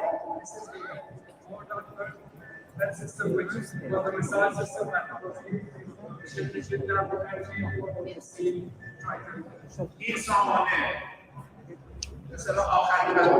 So just in case you didn't hear the translation, the Brigadier General said that these are air defense systems, and this is the system that was used to shoot down during the first Trump administration a Triton drone, which, as the Brigadier General explained, brought Iran and the United States to the brink of war in the first Trump administration, but according to Brigadier General Ben Ali, the Trump administration backed down at the 11th hour when it was told that if the U.S. military struck targets inside Iran, that they would rain missiles down on U.S. military bases in the region.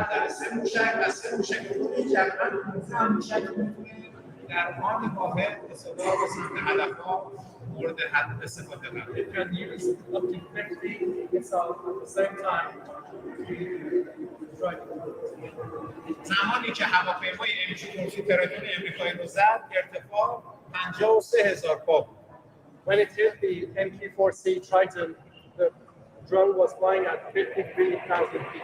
و سرعتش 600 کیلومتر بر ساعت. And was cruising at the speed of 600 kilometers per hour.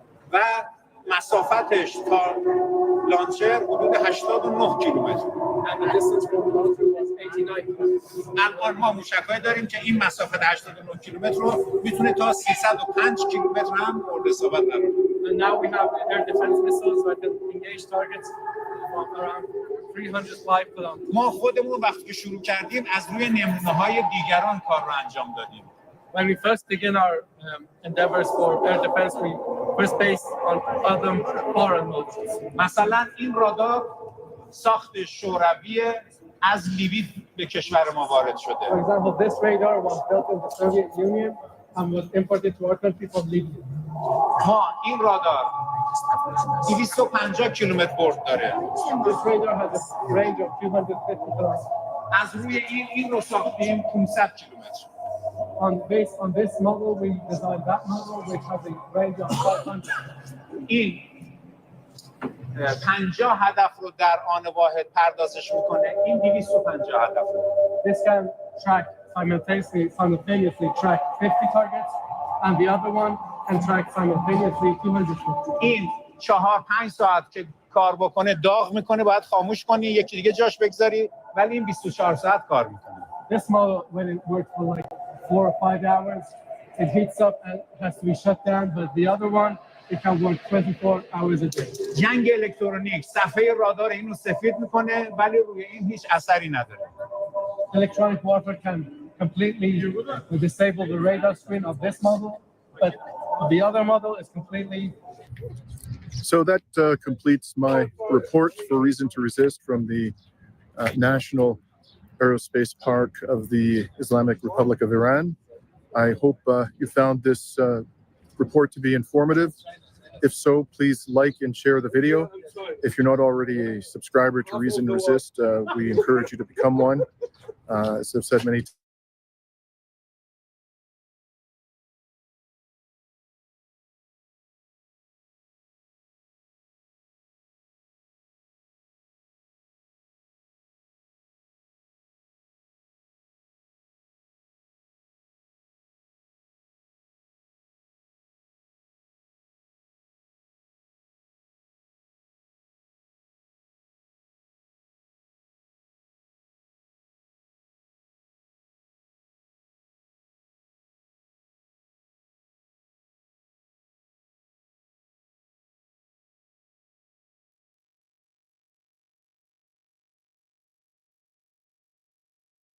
Ibrahim Traore has just received a chilling warning from Ukrainian President Volodymyr Zelensky, and the entire geopolitical community is buzzing.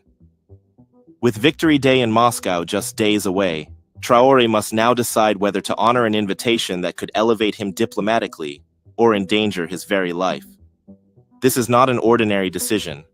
This is a moment of global consequence, and the world is watching. Should Ibrahim Traore still go to Moscow despite this threat? That's the question of the hour. And by the end of this video, we want your answer. If you believe he should go, type yes in the comments. If not, type no. We're tracking how many of you are truly following. Zelensky's warning was sharp and direct. In a statement confirmed by major outlets like Politico and Newsweek, the Ukrainian president made it clear. Ukraine cannot guarantee the safety of any world leaders who choose to visit Russia for the May 9th Victory Day parade. He said bluntly that Kyiv is not responsible for what happens on Russian soil and hinted at possible provocations, such as bombings or arson, which could be staged by Moscow itself and blamed on Ukraine. He didn't mention names, but everyone knows who the message was for. Among the confirmed attendees is Chinese President Xi Jinping, and Captain Ibrahim Traore was personally invited by Vladimir Putin to stand beside him in Red Square. This is not just about symbolism. This is about alignment. This is about how deeply Ibrahim Traore is now seen as part of a new global shift, away from Western hegemony and toward a multipolar world. The stakes could not be higher. Should Ibrahim Traore still go to Moscow despite this threat? Again, if you support his going, type YES. If you believe he should reconsider for his safety, type NO.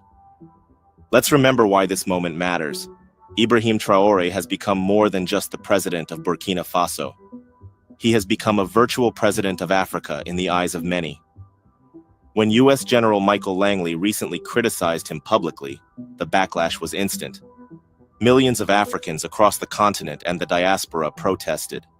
Thousands rallied in support of Ibrahim Traore in cities from Ouagadougou to Paris, from Accra to New York. His face appeared on flags, murals, and protest banners. Why? Because Ibrahim Traore represents something rare, uncompromising African dignity. That's why the news that he was invited by Putin to stand at the 80th anniversary of Russia's Victory Day was nothing short of historic. The last time we covered this, we explained how Traore's presence would not just be diplomatic, but deeply symbolic. Victory Day is not just a parade. It's a pillar of Russian national identity, commemorating the defeat of Nazi Germany and honoring the 27 million Soviet lives lost during World War II. It's an event that unites Russians emotionally and politically. And standing next to Putin on that day is a signal to the world. This leader is not a guest. He is an ally. Check out a link to the last video in the description if you have not watched that very informative video before. Before we continue, welcome to Azizi Africa, where we bring the African vision to life and make African stories go global. Help us in pushing the message forward as we continue to inspire, educate, and empower. Subscribe now, like, and share our videos. And don't forget to hit that notification bell for our next videos. Now let's continue. And yet, the timing could not be more tense. Zelensky's threat, thinly veiled as a warning, is chilling. It implies that May 9th could become a geopolitical flashpoint, and Traoré, a leader already facing numerous assassination attempts, 18 to be exact, must now weigh the cost of one of the biggest moments of his career against the real risk to his life. Ask yourself, should Ibrahim Traoré still go to Moscow despite this threat? Type yes if you believe he must stand tall, and type no if you think caution is wiser. There's another layer. The West is nervous. Traoré's alliances with Russia, his rejection of French influence, and his leadership within the alliance of Sahel states have shaken traditional power structures. This is why General Langley's comments were so explosive. Traoré isn't just a local leader anymore.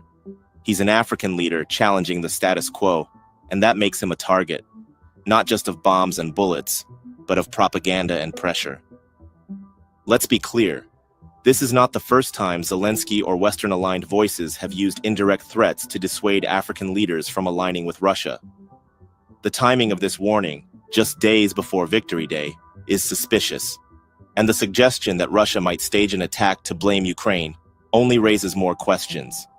Is this a security concern or a psychological tactic?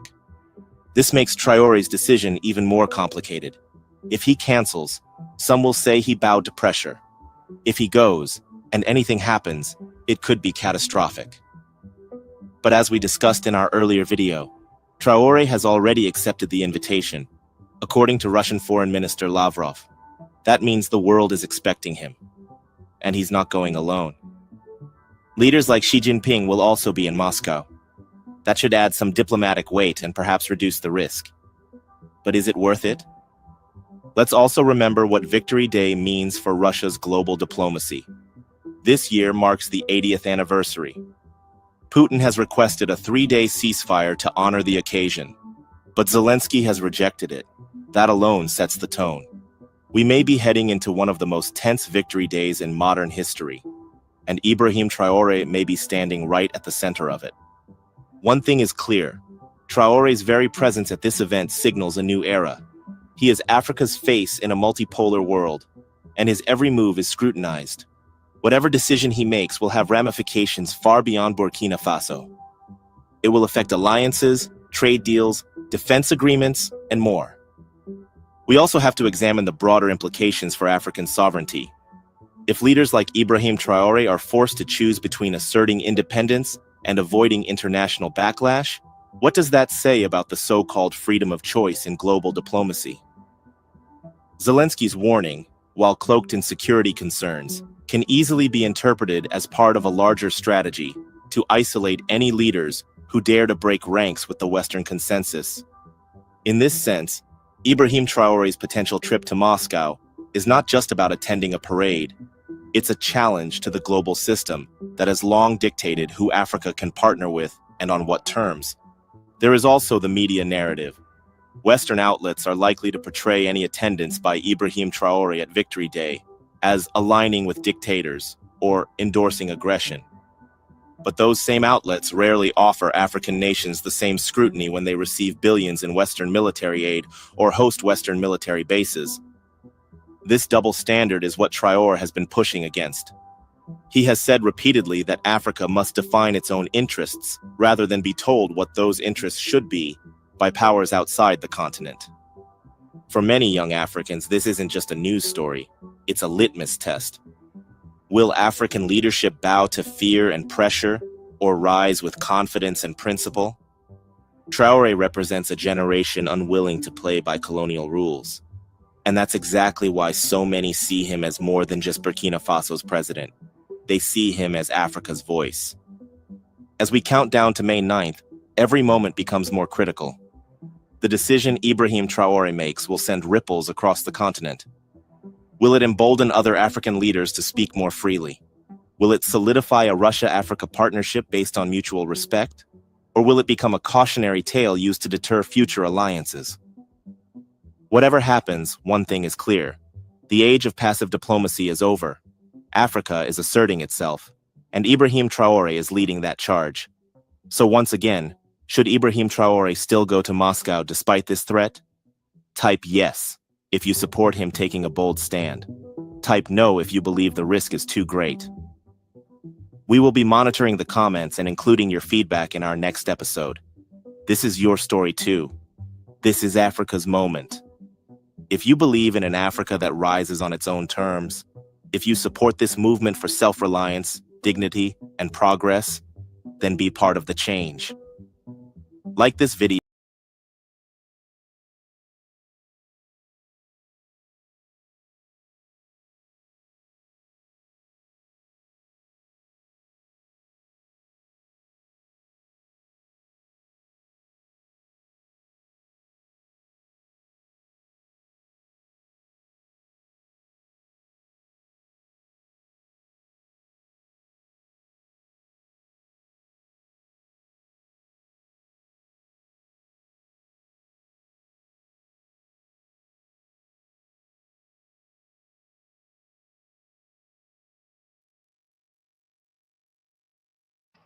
I hope that Africa can take a note from the brave leadership that we've seen in the Sahel region of Africa. People like Captain Ibrahim Traore, Mr. Chiani in Niger, people who are fighting for true sovereignty, and that if you're not willing to threaten everything for the collective existence of your civilization, then you have no dignity, you have no honor at all.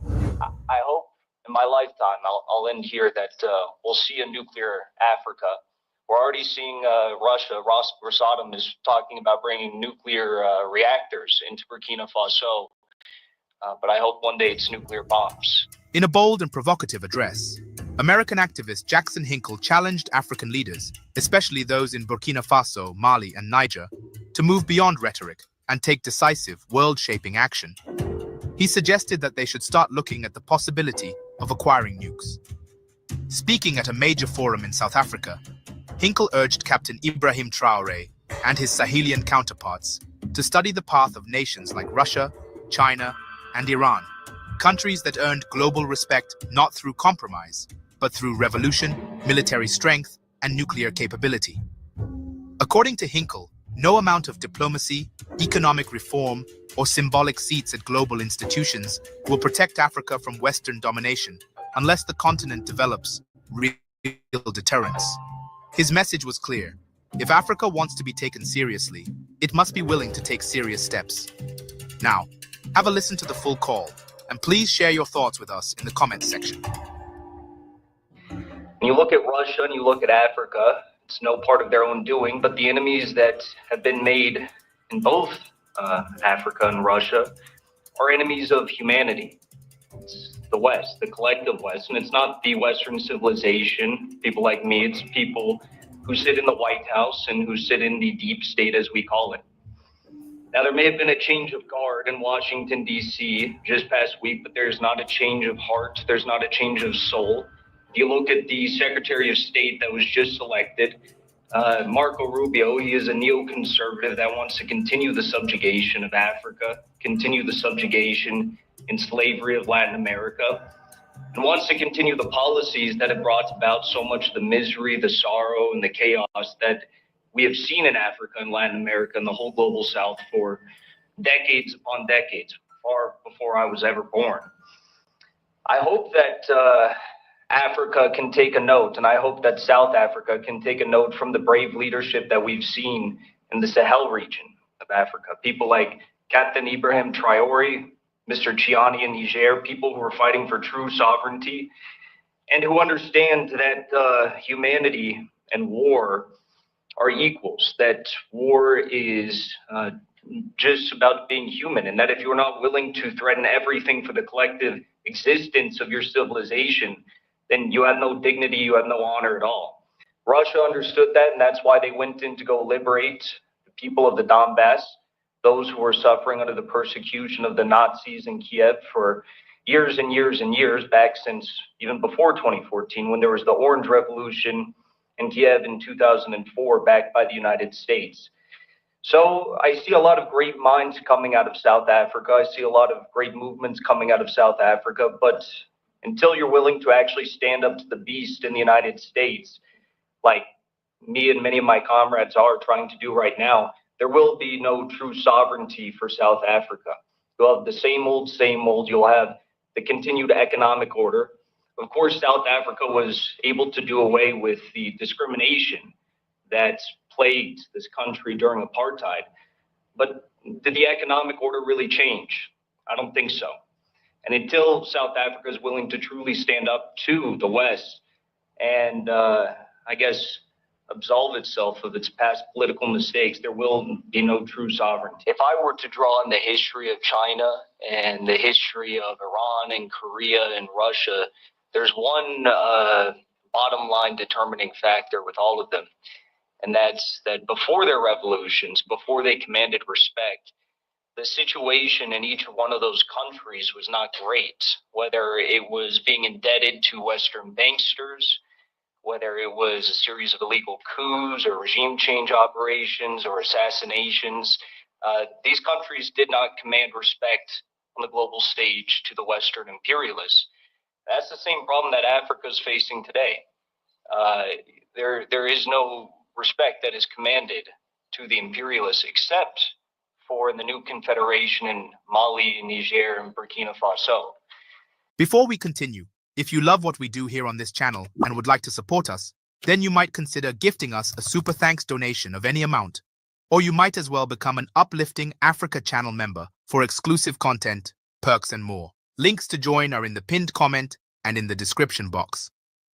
And we've seen Russia come in and help secure the region against the US-backed threats from Al-Qaeda and other terrorist groups.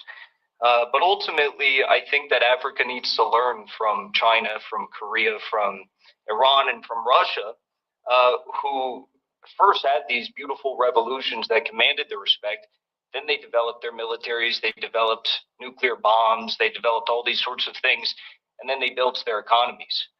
We're sitting here and we're talking about being in the United Nations, having a rotating seat in the United Nations Security Council.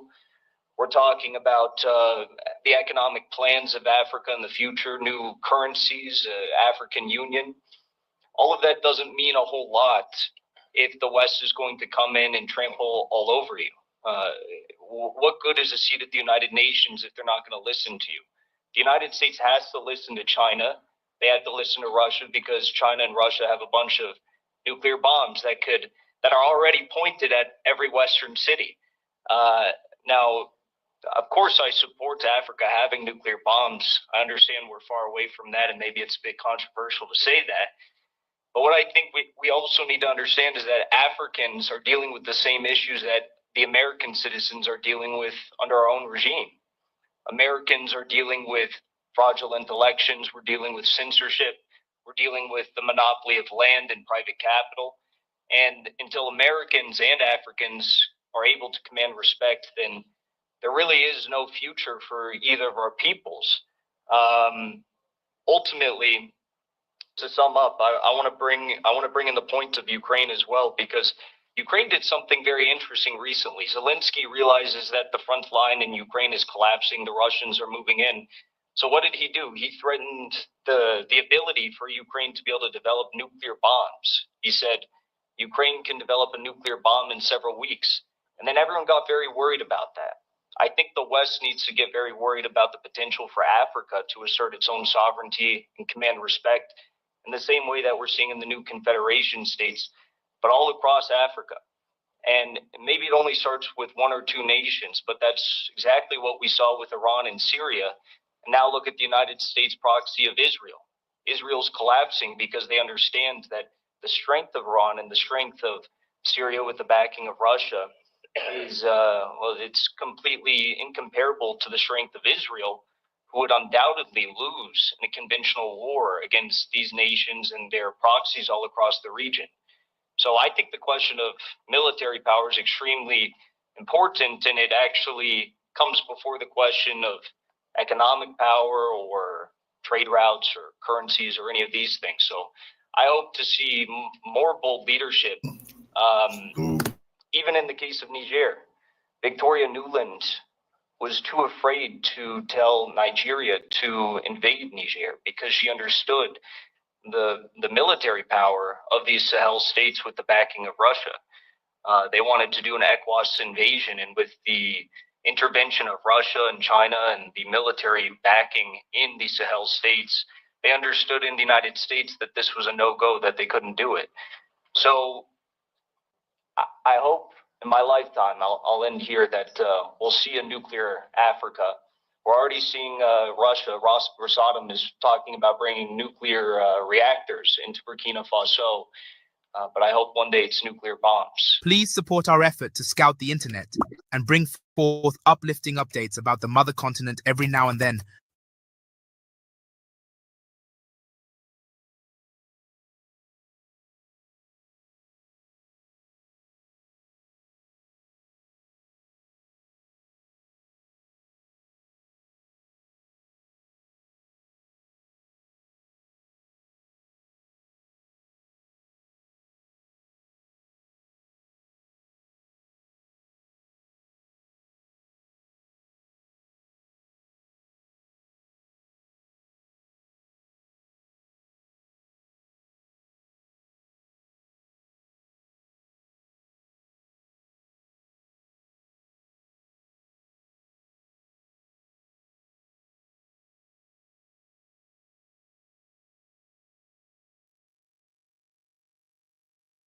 They tried to kill him. They sought to extinguish the hope and light of Burkina Faso, but they failed. Against all odds, Ibrahim Traoré, the beacon of defiance, remained standing, undeterred, unbroken. In the wake of the failed coup, President Traoré isn't sitting idly by, waiting for the next attack to come. He's taken action, decisive, unwavering action, to secure not just his life, but the future of his nation. Two monumental decisions have already been made. First, he has bolstered the internal security of Burkina Faso, shoring up defenses like never before. But the second, it's far more daring. He's turned to Russia, a country with its own history of defiance and strength, to stand with him in the fight against the shadowy forces behind the coup. The question is, what exactly is Russia offering? With enemies as formidable as these, having a partner like Russia might just be the turning point. Let's delve deeper into the strategy and the partnership that could change the course of history. Since the coup was narrowly averted, Ibrahim Traoré's administration has been on high alert, working tirelessly to strengthen the security of both the president and the nation. But when news broke of yet another attempted coup, it was none other than Russian President Vladimir Putin who offered his hand. For those paying attention, this is no surprise. Russia and Burkina Faso have long been strong allies, bound by a shared vision for sovereignty and independence. In 2023, Traoré himself declared that Russia was a more reliable partner than France, a statement that sent shockwaves through the international community. Unlike France, whose motives have often been clouded by self-interest, Russia's relationship with Burkina Faso is one of mutual respect and benefit. But the real story lies in the past. A past defined by the exploitative relationship between Burkina Faso and France. For decades, France was seen as the primary defense partner, allegedly assisting in the fight against insecurity and training the Burkinabe armed forces. But under the leadership of corrupt civilian rulers like Blaise Compaoré, France's presence in Burkina Faso did more harm than good. Instead of building a strong military, France's involvement weakened it. As insecurity flourished, the Burkinabe army crumbled under France's heavy-handed influence. President Macron recently claimed that it was France who built the Sahel's armies. But the truth? Far darker. President Traoré, a man who knows the military inside out, has pulled back the veil on the grim reality of the Burkinabe armed forces. What was once touted as a partnership became a disastrous deal that left Burkina Faso vulnerable. The roots of this crisis can be traced back to the colonial era, an agreement signed after Burkina Faso gained its independence. In this agreement, Burkina Faso handed over its military sovereignty to France. The agreement granted France the right to send its instructors to train the Burkinabe military, control disguised as aid. On paper, it seemed like a step forward, but in reality, it was a death sentence for the country's military autonomy. Under the so-called French military advisors, the situation for the Burkinabe military went from bad to worse.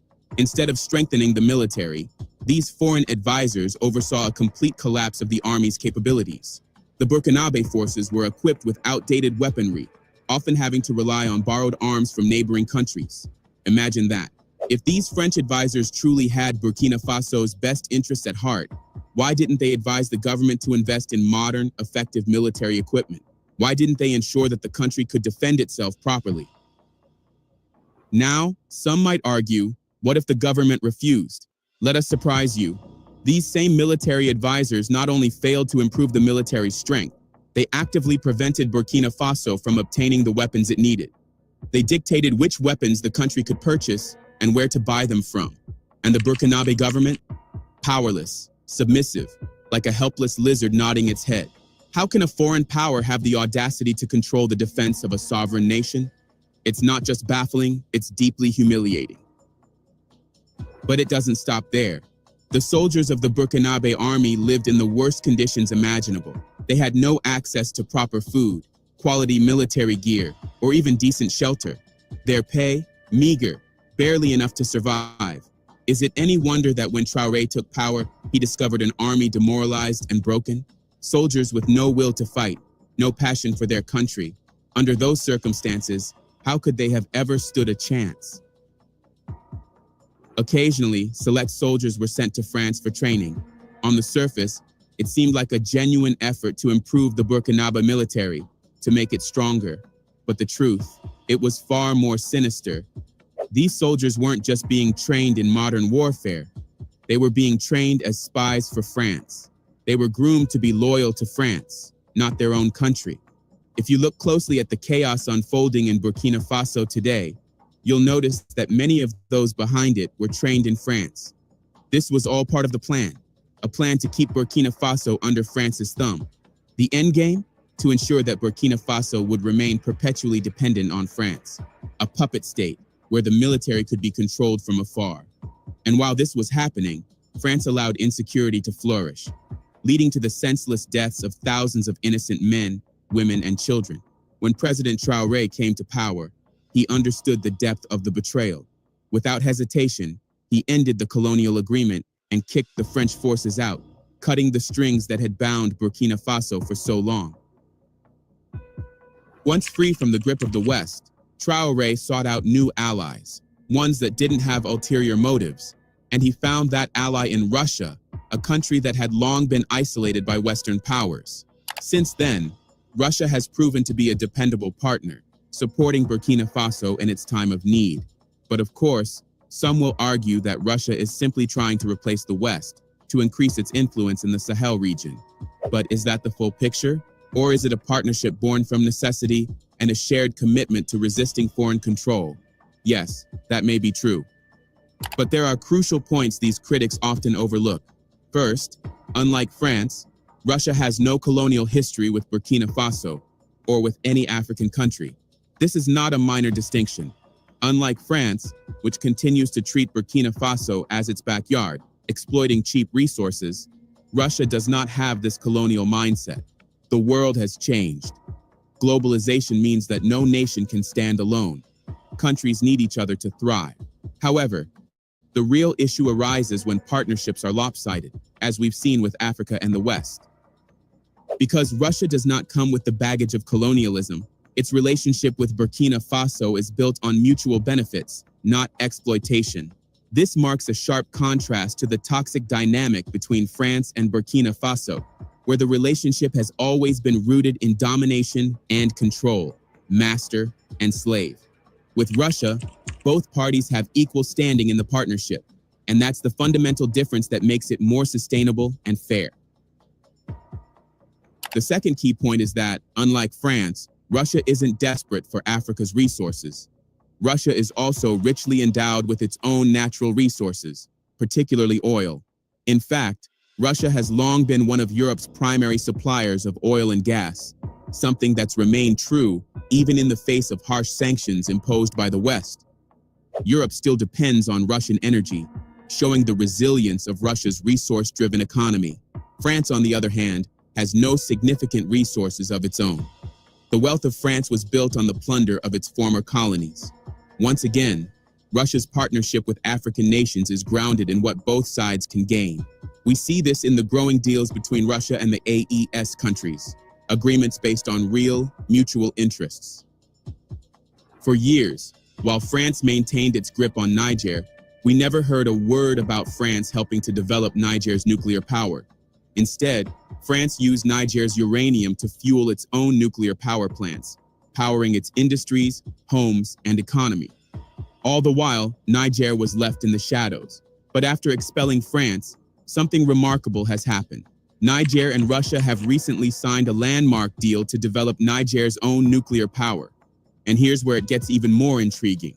Not only is Russia assisting Niger in building its nuclear capabilities, but it's also training Niger's scientists and engineers on the complex technicalities of nuclear power. This is the essence of a true partnership: mutual benefit, shared knowledge. And it doesn't stop there.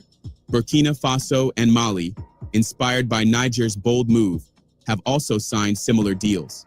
This is just one example of the many agreements between Russia and these nations, each designed to benefit both sides. The contrast between Russia's approach and France's becomes even more striking when we examine their policies. Unlike France, Russia adheres to a non-interference policy. The West, France, the US, and others, has long believed they know what's best for everyone else. They insist their ideas and policies are superior, constantly advocating for democracy while criticizing nations like China for their communist government. Yet, the reality is this: no country today practices true democracy. In Africa, for example, democracy has been nothing more than a farce. Most African governments are effectively totalitarian, rigging elections and suppressing opposition. So, when the West pushes their democratic ideals, it rings hollow. It's a system that doesn't work for Africa, and it's one that Russia has never forced upon these nations.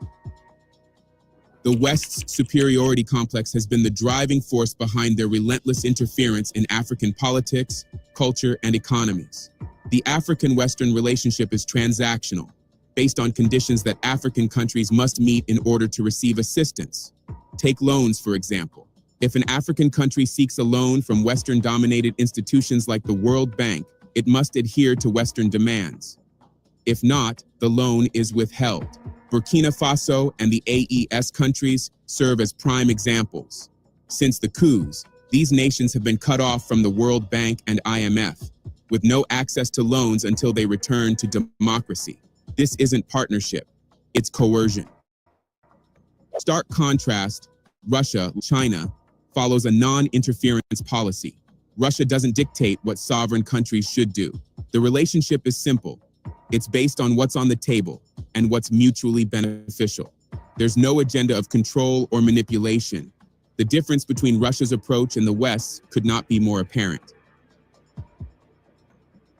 This is precisely why we stand with President Traoré and firmly believe that Russia is a far better partner than France. Unlike France, where one side calls the shots, in the relationship between Burkina Faso and Russia, both sides have an equal say. Since turning to Russia, the Burkinabe military has seen a dramatic transformation. Russia does not meddle in the affairs of the Burkinabe army. The military can now acquire the equipment it needs without asking for permission from a foreign power.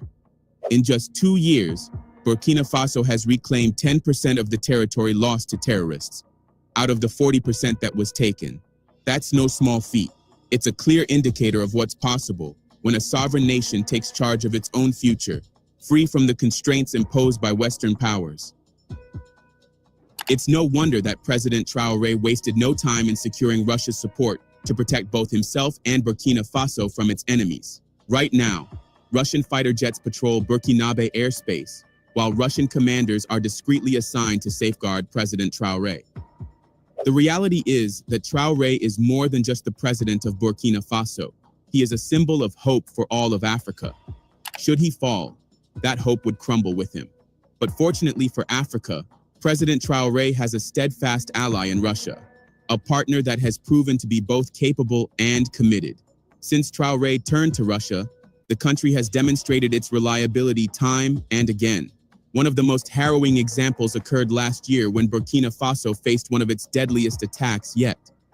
On June 11th, in the Mansilla area near the Niger border, armed men launched a brutal assault on a Burkinabe military base. The attack resulted in the deaths of around 100 soldiers, with many more left missing. Hundreds of civilians were forced to flee Mansilla, seeking refuge in neighboring towns.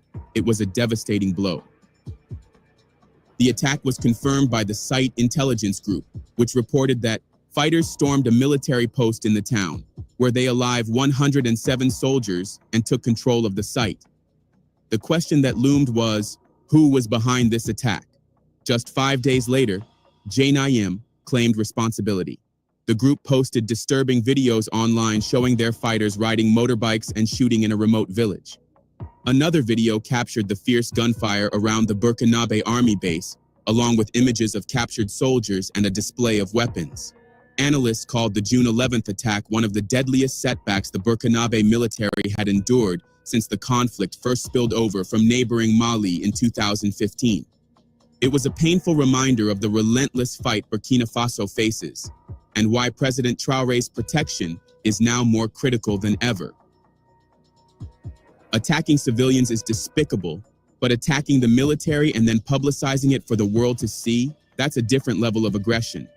It's clear this wasn't just another insurgent operation, and when you factor in the timing, just days after the transitional government under President Traoré was extended, it's impossible to ignore the possibility that foreign forces, including France, might be involved. The idea is not as far-fetched as it seems. France has long been accused of supporting and even leading insurgent groups in the Sahel to maintain its military presence in the region. As President Traoré pointed out, this is part of a deliberate effort to destabilize Burkina Faso and sow fear among the people. By attacking the military, France hoped to craft a narrative that the Burkinabe army was incapable of defending the nation and that international forces were needed, thereby diminishing Traoré's power and weakening the support he has from the Burkinabe people. But just when the nation was still reeling from this devastating blow, something even more alarming happened the very next day. On June 12th, around 3 p.m., gunshots erupted near the Radio Television du Burkina, RTB, premises in Ouagadougou. The station, located near the presidential palace where President Traoré was meeting with his council of ministers, became the target of a direct attack, leaving cars riddled with bullet marks and signs of a projectile that had landed in the compound. In a video report by RTB and photos circulating online, the damage was clear. While the attack resulted in only 2 minor injuries, quickly attended to by the Presidential Health Service, the message was undeniable. The attack on RTB was not just an assault on a building. It was an attack on the very heart of the country's governance and stability. Clearly, external forces attempted to take out President Traoré, and they failed. But what we need to focus on is the aftermath. Following this attack, Russia pledged to continue its unwavering support for both Traoré and Burkina Faso. This commitment was publicly confirmed by Russian Foreign Minister Sergei Lavrov. At a press conference in Moscow, Lavrov made it clear, Russian instructors have been operating in Burkina Faso for some time, and their numbers will only increase. Russia has already played a key role in training Burkina Faso's law enforcement and military forces.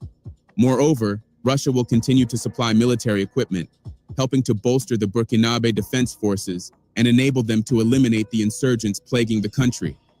Lavrov also expressed Russia's gratitude for Burkina Faso's impartial stance on the conflict in Ukraine, but it was his final words that truly resonated. Russia stands ready to support Burkina Faso in its fight to remain free from neo-colonial control. From these words, it's abundantly clear. Russia is committed to helping Traoré defend not just against the insurgents, but against the very foreign forces that seek to remove him from power. In the wake of the June 11th attack and the emerging rumors of a potential mutiny within the Burkinabe army, Russia swiftly followed through on its pledge. According to an African diplomatic source, speaking under anonymity, 2 rotations of planes carrying Russian instructors arrived in Burkina Faso. These planes, according to the source, came from neighboring Mali, which, like Burkina Faso, has developed strong ties with Russia. Another independent source confirmed the arrival of these instructors, a term now linked to former fighters from Russia's Wagner mercenary group, who have regrouped under a new entity known as the Africa Corps. This response from Russia is not just symbolic, it's a strategic move, reinforcing their commitment to Burkina Faso's sovereignty and President Traoré's government. These Russian instructors are not merely in Burkina Faso to train the military. They have a far more critical role to play. Their presence is also to protect President Ibrahim Traoré from the many who seek to overthrow him. Russia has a vested interest in ensuring that Traoré remains in power. He has been a steadfast ally of Russia at a time when the West has imposed sanctions and sought to isolate Russia on the global stage.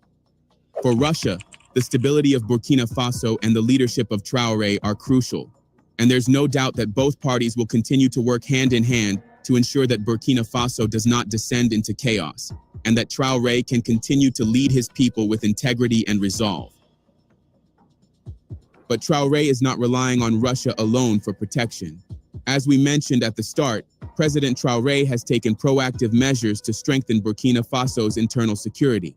One of his first steps was to restructure the elite presidential guard, the unit responsible for his personal safety.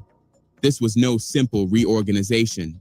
Traoré carefully scrutinized each member, removing anyone who raised doubts about their loyalty and replacing them with individuals who had a proven track record of allegiance. However, even those with impeccable records weren't automatically trusted. Each candidate underwent an exhaustive investigation, covering everything from their academic history and family ties to political affiliations and international connections. Only those who passed this intense vetting process were inducted into the Guard. The result?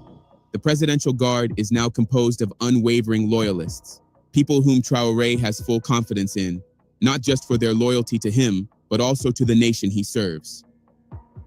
With these steps in place, and with the backing of Russia, President Traoré has fortified his defenses. Now, he faces his enemies not only with a stronger military, but with a loyal, vigilant guard watching over him. For now, it seems that the forces conspiring against him will find it increasingly difficult to succeed. What are your thoughts on these developments? Let us know in the comments below. Don't forget to like this video, share your thoughts, and subscribe to our channel for more updates.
While the head of the Kiev regime, Volodymyr Zelensky, continues to threaten an attack on Red Square on the day of the 80th anniversary of the Great Victory over Nazi Germany, the Ukrainian army's position continues to deteriorate rapidly along the entire combat contact line. So, in the last 24 hours, war correspondents have recorded the Russian army's advance in the Pokrovsk, Korokovo, Konstantinovka, Zaporizhia, Chasiv, Sumy, and Kherson directions of the front. All indications suggest that the Russian High Military Command will continue the Russian army's offensive, regardless of the Trump administration's threats to impose secondary sanctions on Moscow. It is noteworthy that numerous Western analytical centers also recognize the deplorable situation of the Ukrainian army. In particular, the experts of these analytical centers admitted that the Russian army's victory in the Kursk region made it possible to significantly increase pressure on the positions of Ukrainian troops in the Donbass, and even in the southern direction of the front.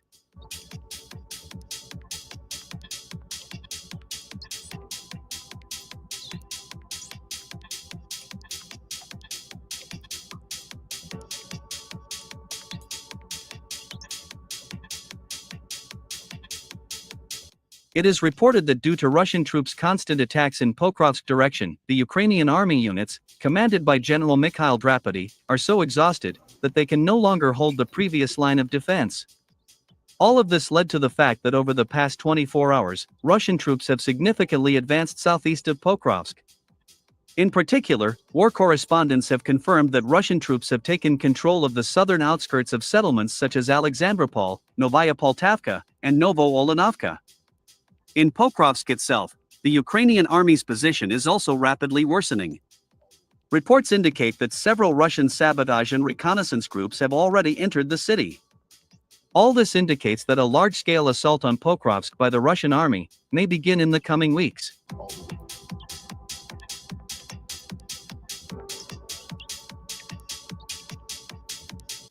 Over the past 24 hours, the Russian army's successful advance has also been recorded in the Korokovo direction of the front.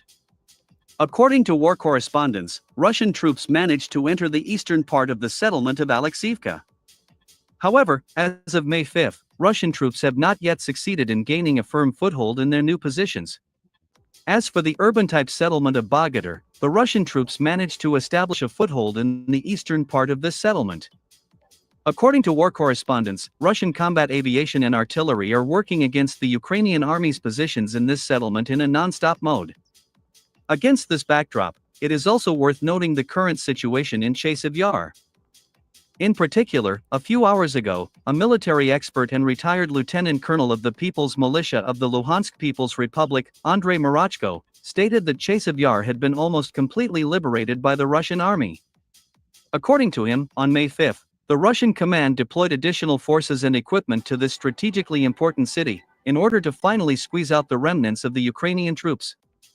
At the same time, Andrei Marachko noted that the loss of Chasiv by Ukraine would deal a crushing blow to the entire Ukrainian army's defense in this area, since the Chasiv is located on a hill, and makes it possible to effectively coordinate future attacks on other cities of Donbass, including Konstantinovka.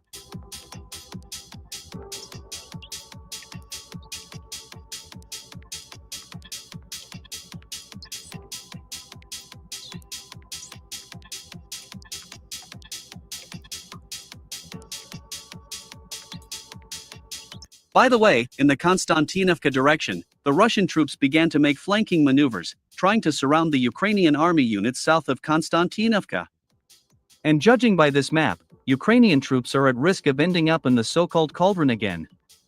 According to war correspondents, if the Ukrainian command does not order its troops to retreat, the Ukrainian army will lose a fairly large number of combat-ready units in this cauldron.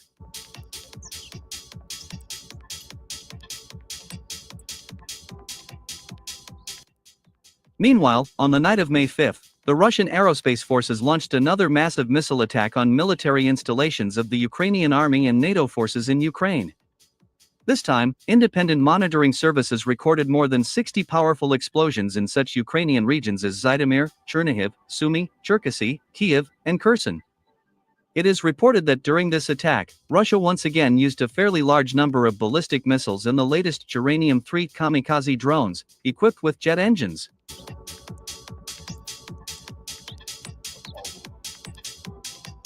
So, in the Zhytomyr region, in the western part of the city of Berdichev, Russian kamikaze drones rained down on places of temporary deployment of personnel of the Ukrainian army and foreign mercenaries. As a result, 30 Ukrainian soldiers and 15 foreign mercenaries were sent to Bandera and Hitler.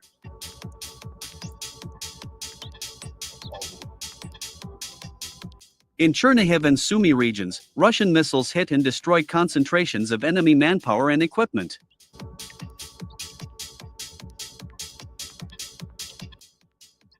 In the Kiev region, in the central, western, and northern parts of the city of Kiev, Russian drones and missiles hit weapons depots and enterprises that worked for the needs of the Ukrainian army.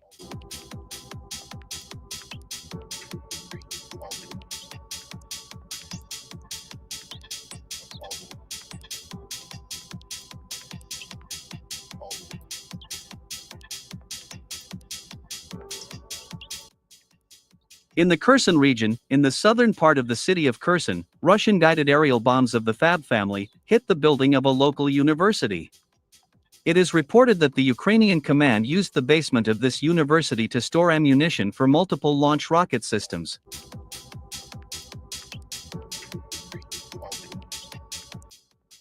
And here, the most interesting thing begins. When one of the Russian reconnaissance drones moved towards the city of Kherson for video recording of the destroyed object, it accidentally noticed the launch of a rocket by the HIMARS system. Moreover, as it turned out, another HIMARS system was also in the area. The Russian military sent another reconnaissance drone to the area and decided to track the route of these American multiple launch rocket systems. After 30 minutes of surveillance, these missile systems entered one of their hangars in the village of Shershenki. Immediately after that, this hangar was hit by an Iskander-M ballistic missile. Later, the Russian underground in Kherson and numerous sources in the Russian military department stated that as a result of this missile attack, 2 HIMARS systems, along with combat crews, were completely destroyed. According to them, as a result of this attack, 10 Ukrainian servicemen and 4 U.S. Army officers, who directly controlled these American missile systems, were killed. Thus, as you can see, even though the Trump administration does not officially support the Kiev regime, some so-called American military advisors are still on the territory of Ukraine. And most likely, US President Donald Trump knows the names and ranks of these officers very well.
My friends, throughout history, it has always been a bad omen when soldiers from the Far East showed up in Ukraine. Honestly, I thought I'd seen everything with the North Korean versions of Harry Potter and Star Wars, but something that definitely wasn't on my bingo card just happened. The Democratic People's Republic of Korea is now officially at war with Ukraine.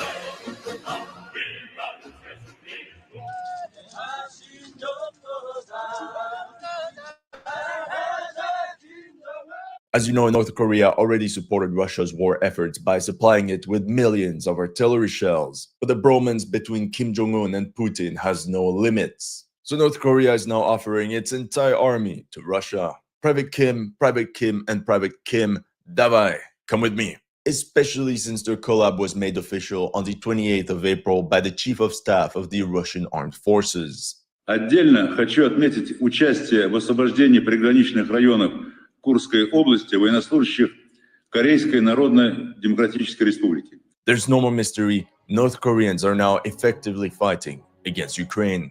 The ground forces of the Democratic People's Republic of Korea are estimated at nearly 1 million active personnel through a conscription system where all men are required to serve from the age of 17 until 30. And you hesitated to join the army because of a 3-year contract. Although North Korea maintains one of the world's largest armies, it has not engaged in ground combat for decades. And let's just say its baptism of fire in Ukraine didn't turn out like expected. Despite relatively heavy losses, North Korea decided to double down. More North Korean weapons and troops coming to support Russia. And Russian instructors are already training the next batch of North Korean soldiers. It's just a matter of time before they reach the front. The big question is, where are they going to be deployed? So in this video, we'll explore the entire story as to why and how thousands of North Korean troops suddenly appeared on the battlefield to fight with Russia against Ukraine. Before we continue, a quick word from today's sponsor, Odoo. In today's digital world, everybody knows that big dreams require a solid website.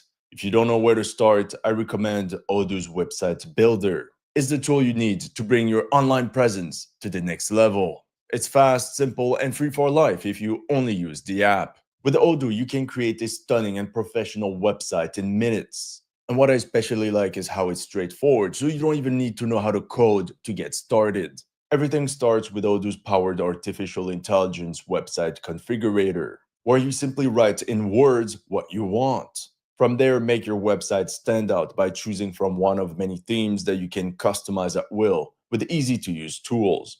Then drag and drop highly customizable building blocks, add visual effects and animations for a modern look. With Odoo, you can also create beautiful e-commerce websites. With a few clicks only, you can design stunning and high-converting product pages. Whether you're an experienced entrepreneur or if you're just starting out, bring your website to the next level with Odoo. Not only is your first application free for life, but Odoo also offers a free custom domain for 1 year. Just click the link in the description below and revolutionize your online presence today. I don't know if you remember, but the first rumors of troops from the Democratic People's Republic of Korea, aka North Korea, fighting on the side with Russia actually started in August 2022. There was this article from Newsweek reporting, "Is North Korea sending 100,000 soldiers to fight against Ukraine?"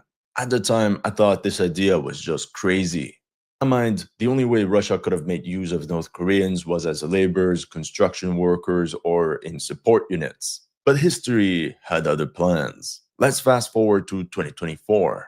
On June 19th, Russia and the DPRK signed a treaty on comprehensive strategic partnership, which was ratified in December 2024. Let's F up Ukraine! Bet! On the 16th of October 2024, the Kyiv Post wrote, "Ukrainian military intelligence claims Russia preparing 10,000 North Korean troops in Far East for deployment to Ukraine." Once again, what did the Russian army need North Koreans for? Maybe to add much-needed flavor to Russian cuisine. Just sprinkle that kimchi. But you can already guess the fine analysis of the mainstream media. Russia is grappling with significant manpower shortage on the front lines. The very next day, Zelensky made a public announcement saying how 10,000 North Korean troops could join Russians in Ukraine. So many questions. What does Russia need them if the Ministry of Defense can recruit 40,000 men per month? How is the Russian command going to coordinate attacks with these guys that don't speak Russian? How are they going to be effectively integrated into the Russian armed forces? We can also speculate as to what did North Korea get in exchange for its military assistance to Russia. Energy, extra food, new fighter aircraft, combat experience, maybe all of those. But as of late, according to South Korean intelligence, in exchange for sending troops and supplying weapons, the DPRK received from Russia a platform for launching spy satellites, drones, electronic warfare systems, and the Panzer air defense system. Before we continue, let's play a game. Can you recognize which one of these men is Korean? All three of them were Soviet soldiers during World War II. Which one of them smells like skincare products and kimchi? 3, 2, 1. If you answered number 1, you are wrong, because this was a trick question. None of them are Korean. All 3 are actually part of the Buryat ethnic group located in Siberia. As you can see, still to this day, thousands of Buryats, Yakuts, and other indigenous Siberians are currently fighting in the ranks of the Russian armed forces. So the plan for Russia was to embed the North Koreans into what they called a special Buryat battalion. And they thought nobody would notice. And this special Buryat battalion was to be attached to the 11th Airborne Brigade. From there, they were to be deployed in Kursk Oblast, part of which was still occupied by Ukraine. During this period, it was really difficult to know what was true from what was fake. On the 21st of October, some Russian soldiers decided to troll the Ukrainians by raising the North Korean flag on a waste heap in the Pokrovsk direction. There was this fake story of the first North Korean passport being captured, or this AI-edited video supposed to represent North Korean soldiers. Oh yeah, and at the same time, we learned a lot from the mainstream media. North Korean troops deserting Frontline days after arrival. How convenient, they're already gone. Or how these soldiers were immediately hooked on prawn after accessing the internet for the very first time. Thank you, the Daily Mail, for your deep insights in geopolitics. Although I have little doubt as to what they actually Googled. A couple days before, on the 18th of October, the National Intelligence Service of South Korea reported that Russian Navy ships had transferred 1,500 North Korean special forces to Vladivostok for training. And then came the first images of the DPRK's contingent. The footage allegedly shows dozens of North Korean soldiers picking up Russian army gear in some barracks. Throughout this video, we can see about 100 soldiers, so about a company's worth of troops. At first sight, they seem young and fit, matching the description of them being part of special forces. Here, the author of the video said in his native Yakut, hence some allies have arrived in North Korea. But who knows, maybe he was also trolling. They were geolocated in this training ground in the Far East, 135 kilometers northwest of Vladivostok. Subsequently, on the 23rd of October, the US Department of Defense confirmed that it was actually 3,000 North Korean soldiers that were sent to Russia for training. Up until that point, there was no tangible information about the involvement of North Korean troops in the Ukraine war. However, since no joint military exercises ever happened between Russia and the DPRK, it led many analysts to grow suspicious of the sudden arrival of North Korean military personnel. But everything changed on the 5th of November when the Financial Times reported Ukrainian officials said on Monday that their forces had fired at North Korean soldiers in combat for the first time since their deployment by Russia to its western Kursk region. 100% they got into a firefight with Buryats and thought they were facing North Koreans. That same day this video was released showing a squad of DPRK infantrymen training in some woods and learning basic Russian words. Very soon it became apparent that language problems would make it very difficult for the Russians to lead and train the North Koreans into battle. The same problem we already talked about in this video of foreign volunteers fighting for Russia. If you're interested, link in the description. One important aspect to take into consideration is how unlike these foreign volunteers, the North Koreans were professional soldiers that arrived as part of an already existing command structure. Suddenly, in the following days, strange weapons appeared on the battlefield, like this North Korean Type 73 machine gun. This weapon was adopted by North Korea in 1973.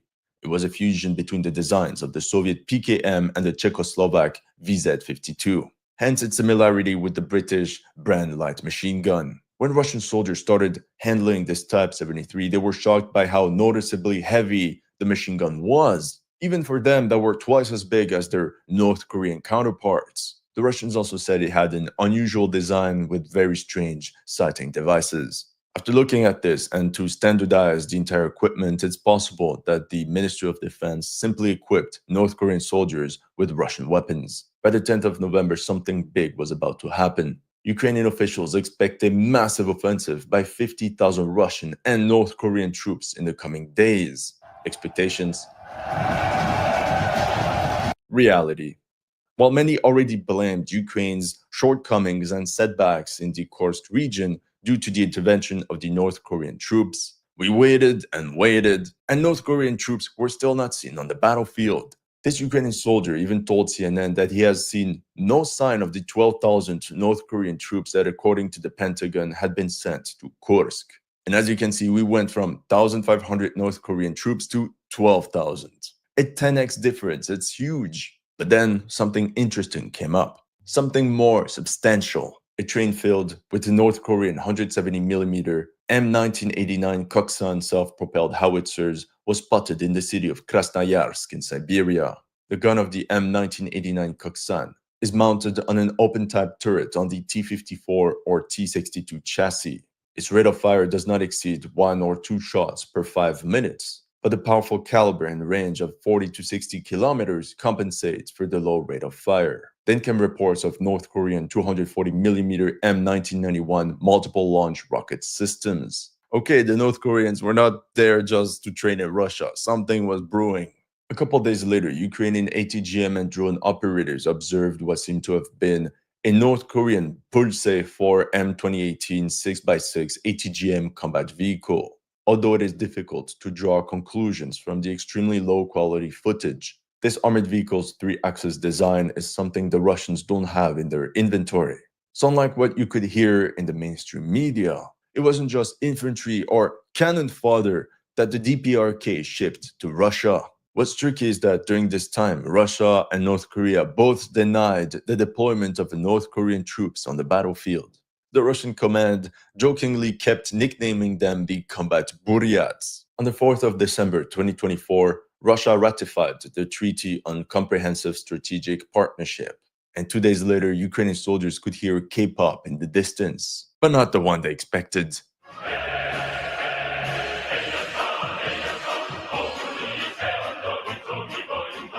According to Russian sources, the North Korean troops were not sent to the front just like that. First, they went through multiple weeks of training. After that, the DPRK's contingents held the third line, then moved to the second line. Then they were tested in fortifications laying on the first line, and only then were they sent to assault enemy positions. The baptism of fire of North Korean troops took place on December 6, when they attacked Ukrainian forces for the first time near the village of Plyhava in Kursk Oblast. During this assault, they were supported by Russian soldiers of the 110th Marine Brigade. The footage allegedly shows North Korean soldiers evacuating the wounded after the capture of the village. Granted, they transported them in some sort of sleds, which the Russians don't do. So Ukrainian drone operators knew something was going on there. Hold on, just to be sure, let me zoom in a little bit more. I can definitely recognize Korean men from behind. Hey, yo, what the? Was this assault successful? Well, here you can see the front line on the 5th of December and the evolution over the following days with the capture of Plyhava. So in a way, we can say that the first test was a success. However, the real evidence came a couple days later on the 14th of December. This Ukrainian Telegram channel with beautiful Nordic-inspired symbols wrote the very poetic following description: more fragments with cross-eyed people in Kursk. So the drone operators made sure to zoom really close on the faces of these soldiers and noticed Asian traits. I mean, it must obviously be North Koreans, no doubt. As if the Russian army didn't have any Asians in its ranks. However, the Ukrainians then spotted something else. In this case, Ukrainian drone operators noticed a rare disposition of enemy forces, 4 teams of 2 men sitting in foxholes in close proximity. Russians don't do that. In this footage, probably from the same area, we see about 25 soldiers in a compact formation, grouped up in 3 main teams at the edge of a forest. Moments later, the soldiers deployed into battle. We can laugh and find all this ridiculous, outdated, but most NATO infantry forces would use similar tactics. Those were the tactics used during the Cold War. Then this mysterious unit went on the attack. In this enigmatic footage, we see a large group advancing in calm formation, almost like ants. I counted about 43 soldiers, so roughly a platoon-sized unit. The soldiers are separated by about 3 meters each, while pushing across open terrain over a distance of 500 meters. If you zoom in really close on these pixels, you can definitely smell the kimchi. Another unidentified infantry group was spotted near the first one. In this one, I counted about 30 soldiers. So in this sector, Ukraine recorded give or take 70 troops from the DPRK. So how do we know those are actually North Korean soldiers? The response from the Ukrainian side is the funniest thing I've ever heard. These can't be Russians because Russians don't attack in such large infantry formations across open terrain. I present to you Schrödinger's Russian meat-wave attacks. They only exist in our hearts. The Washington Post interviewed 30-year-old Oleg from the 8th Special Forces Regiment. He said, when Russians assault our positions and experience losses, they retreat, but North Koreans just keep moving forward. Are you telling me Russians actually care about their manpower? Okay, jokes aside, where did this all happen? If we look at it on the map, it happened near Kremyanoye. The first DPRK column pushed in this direction. They departed from this tree line towards this one, while the smaller North Korean unit attacked from this direction against a parallel forest. Honestly, we don't know if those are the only units that attacked or if other ones also participated in the assault, but were simply not detected. Then came the bees. Fire all the drones now! Countless FPV drones rained on these inexperienced North Korean troops. We can mention their agility, which certainly helped many of these riflemen avoid direct hits. But then came multiple waves of bomber drones, and then the Ukrainians unleashed their 40mm automatic grenade launchers. And if that wasn't enough, the North Koreans were also hit by cluster munitions. Wow, this is what we call a welcome party.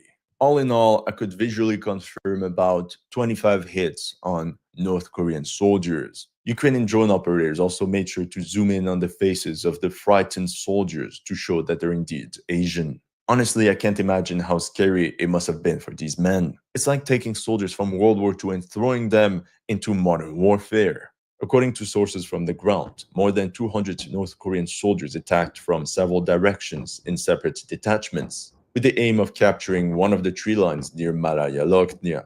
That also means the Ukrainians only managed to visually confirm the presence of 1/3 of the North Korean attack force. According to Ukraine's intelligence services, units of the DPRK army suffered significant losses. At least 30 soldiers were KIA or wounded. I mean, it's about 15%. It's not that bad, honestly. To prove their claims, the Ukrainians then took part in a morbid game where they zoomed in on the faces of all the fallen North Korean soldiers. In one video, I counted 7 bodies and the 25 hits from the previous video. So we're close to the 30 casualties the Ukrainians talked about, plus some more due to various artillery strikes, so we can estimate between 50 to 100 casualties. Special Forces operator Oleg that I mentioned before also said 400 to 500 North Korean troops launched an assault on Ukrainian positions, outnumbering the Ukrainians stationed there by at least 6 to 1. The battle lasted 8 hours until the Ukrainian side ran out of bullets and had to retreat. Right.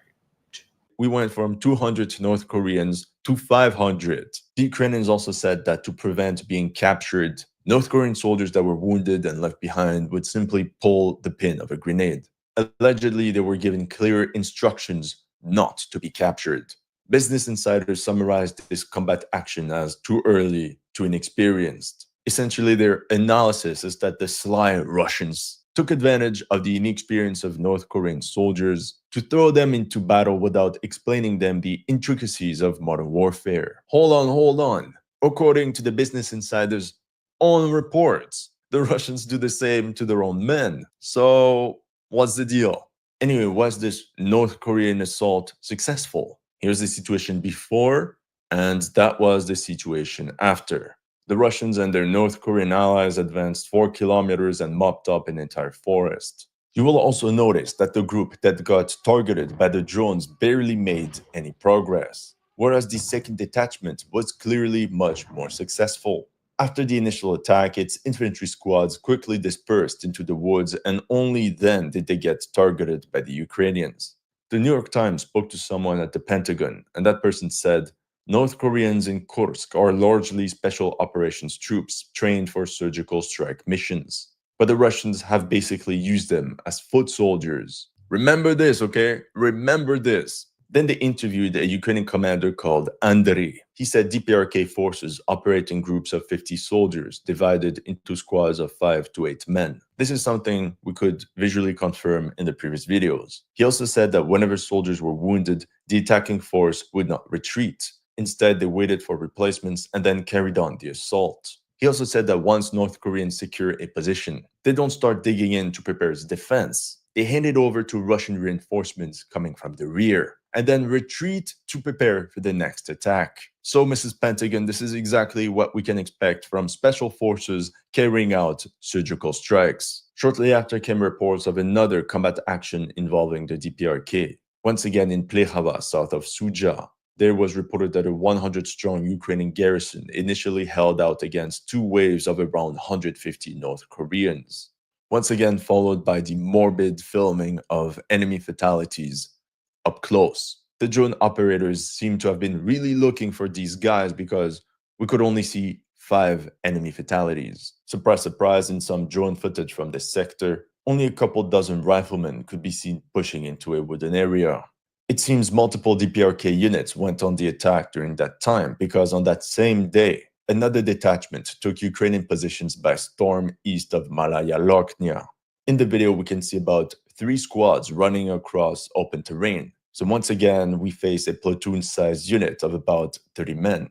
They're then struck by artillery, leaving about a dozen of their comrades behind. And on the map, we can see that the front line didn't change, so the attack was a failure. After that, FPV drones chased down the survivors and played with their targets by following them around trees. Они типа очень маневренные и очень быстрые. Они очень быстро бегают, перемещаются, ну, их сложно словить, тем более дрон. As part of the aftermath of this combat action, the following video shows a North Korean soldier telling a Chechen fighter about his recent encounter with drones. Using basic Russian, but mostly hand signs and sounds, he explains how he shot down one of the 4 drones flying overhead. And that's something we could witness in many of these drone strikes. We could see DPRK infantrymen firing at the drones. There was also this video of wounded North Korean soldiers in a hospital in the Kursk region after recent heavy fighting. But I thought they abandoned their own wounded. I don't understand. Some people claim over 100 DPRK personnel was in that hospital, although I could only visually confirm a dozen. The mainstream media took this opportunity to spin this entire story around. We went from 100 wounded to 100 KIA. Each new article topped the previous one. Overall, I estimated that no more than 500 North Korean soldiers, or about a battalion, participated in this series of attacks around the Suja salient. In the end, we have to return to what Andriy Chernak, the representative of the main intelligence directorate, said in early December. We know that 2,000 North Korean servicemen have been sent to the Marine Corps Brigade and the Airborne Division. That's essentially a regiment, or about 30 rifle platoons. What about the other 10,000 North Koreans? What were they doing? During this time, Ukraine needed a solid proof of North Korea's involvement in the war, most likely to gain sympathy from the West. A first claim of a captured North Korean soldier came in late December, but it was quickly debunked as a picture from 2022. So Ukraine literally went on the hunt for North Korean prisoners. That's how operators from Ukraine's 73rd Marine Special Operations Unit ambushed a North Korean squad and proceeded to collect data on enemy personnel. They even found a diary on one of the soldiers. Here are some samples of some of its entries. When you want to wish your friend a happy birthday, but instead of a party, you're holding an AK in a trench far from home, and the candles are replaced with 5.56 Ukrainian rounds. He also said the Russians tried to pass them as ethnic Tuvans, one of the other indigenous populations of Siberia like Buryats and the Yakuts. We can also see the impact drones had on this soldier and the tactics they used to counter them. Literally, one guy runs as a bait, and the 2 others shoot at it. Then these Ukrainian operators also cut some pieces of hair and took some cotton swabs for DNA testing to prove to everyone that they're indeed North Koreans. Imagine if the DNA results come back as Tuvan. Turns out Russia just trolled everyone, and they made their own Asian recruits pass as North Koreans. During this hunt, Ukrainian Spec Ops team also found documents on a North Korean officer. One of these documents was called Combat Experience and Lessons of the 94th Brigade. This is a special forces brigade in the DPRK. The document emphasized the importance of breaking teams into smaller 2-3 member units to minimize combat by losses from drone attacks and artillery fire. They're learning fast, but it was also something else. Due to a lack of knowledge of enemy tactics, when soldiers couldn't locate the enemy, some units and companies ran along roads in large numbers, and as a result, enemy forces hidden in buildings and basements launched attacks on the exposed flanks and rear, causing significant casualties. That could explain the video we analyzed from December, where we see North Korean infantrymen attack in calm formation out in the open. Overall, that officer's document was very sensible, such as no combat action should proceed without reconnaissance. Our primary mission is concealment. Portable jammers should be used for electronic warfare, and so on. Among other items found on this officer is what appears to be a family portrait taken just before his departure. The message on it reads, "This will be a beautiful memory. August 15th, 2024. And the picture at the bottom right is labeled with my sister. A couple days later, around the 11th of January, Special Forces operators from Ukraine's 84th Tactical Group ambushed another DPRK detachment. This time they noticed that one of the North Korean soldiers was wounded. He had shrapnel in his legs and had lost consciousness. When the operators approached him, he woke up and tried to pull the pin of a grenade. But luckily for him and for everyone around, he did not succeed. The 5-man SSO team then proceeded to evacuate the POW and provide him with first aid. Around the same time, Ukrainian paratroopers managed to capture another of Kim Jong-un's soldiers. So that's how Ukraine managed to capture 2 North Korean soldiers. The first one was called Ri, and he was 26 years old. As you can see, he had a fractured jaw. In a lengthy interview, he explained his story. Ri first joined combat on the 5th of January. He explained how his assault detachment relied on Russian artillery support, but they fired beyond the target. And he said that led to unnecessary casualties among North Korean troops. During the following firefight, Ri got hit by multiple bullets and he lost consciousnness. When he woke up, he tried to find his way back. Luckily, he ran into a group of North Korean soldiers that bandaged him. But that's when they got ambushed by Baba Yaga bomber drone. It pinned down the entire group, and moments later, Ukrainian soldiers showed up aboard armored vehicles. Ri said, "There were 6 of us, and all 5 of them died." Ri then tried to walk back to friendly lines, but this time he got lost. And that's essentially how he got captured. The second North Korean soldier that was captured is 21-year-old Peg. He was injured at the leg. His unit initially trained for raids and sabotage missions in South Korea. Both of these prisoners entered the military at 17 years old, and both of them lived in the capital, Pyongyang, showing that they were part of a privileged class. They said that they arrived in Russia by train in November 2024, and not by ship like everyone was talking about in the media. And they were told that they would just stay in Russia for training. By mid-January, we can believe North Korean forces largely abandoned their large-scale infantry assaults, as they probably noticed they were both wasteful and unsustainable. Thus, it seems they shifted to smaller infiltration missions. And then 2 weeks later, on the 30th of January, poof, abracadabra, magic, North Korean troops no longer seen on front lines fighting Ukraine. Nearly 10,000 soldiers, an entire division, gone, as if they were never there in the first place. What was the explanation? Kiev claimed at the end of January that the North Korean troops had been withdrawn due to heavy losses. Always the same story.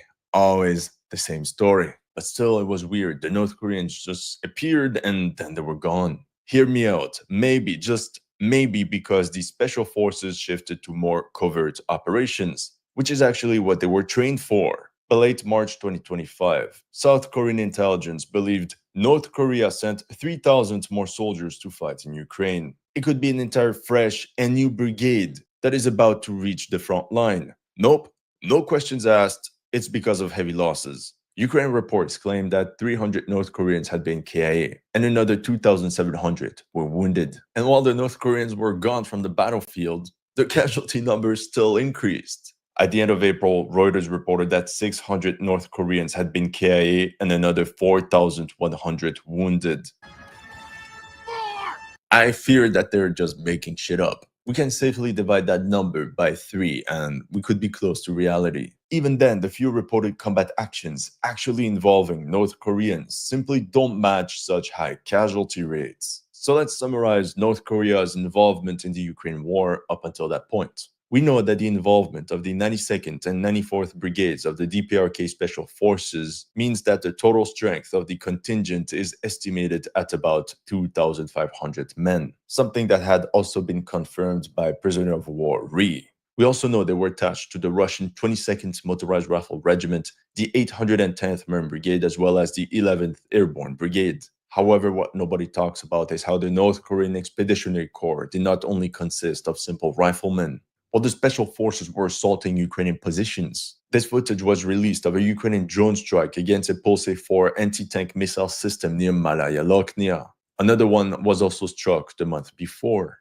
Each one of these long-range ATGMs are crewed by 3 people. The Ukrainians also spotted a North Korean analog for the Tor air defense missile system, built on a wheeled base with a trailer. We can estimate 4 crew per short-range air defense system. How many such vehicles accompanied the DPRK's Expeditionary Corps? We could be looking at hundreds of personnel to operate them. However, North Korea's most substantial help to Russia came in the form of artillery. And it just makes sense. Why take time to train Russian soldiers to operate these foreign artillery pieces when you can directly import trained crews? It also solves many of the language problems. You only need translators to transfer orders from Russian artillery brigades to the batteries down below. It was reported that the only thing the Russians needed to train the North Koreans for was on how to operate FPV and reconnaissance drones. And according to some sources I talked to, the North Korean artillery crews had been in Kursk Oblast since August 2024.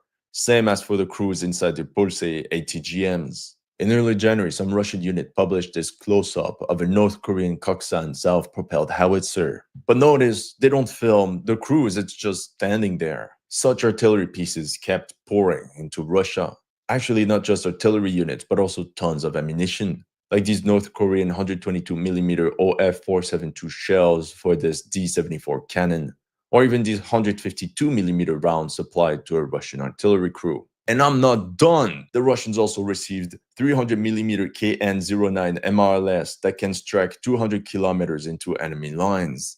Budanov, the chief of Ukraine's main Directorate of Intelligence, said Russia received a total of 120 units of artillery, an additional 120 units of MRLS. 240! And there are hints that these howitzers are actually operated by North Korean crews. First of all, because we have no footage of Russian artillery crews using them, but there was also this story from mid-March. The Ukrainians published footage of a precision-guided cluster munition strike on 370mm M1989 Koksan self-propelled howitzers at once. The reports claimed that because this artillery battery had such a long range, the crew didn't bother camouflaging their installations. They didn't even add any nets. And on top of that, they parked in an open clearing where their tracks were visible. I doubt Russian artillery crews would make such a mistake 4 years into the war. Each of these 170mm Koksan self-propelled howitzers need at least 6 personnel to be operated, so a total of 720 artillerymen. Same thing for the 240mm MRLS.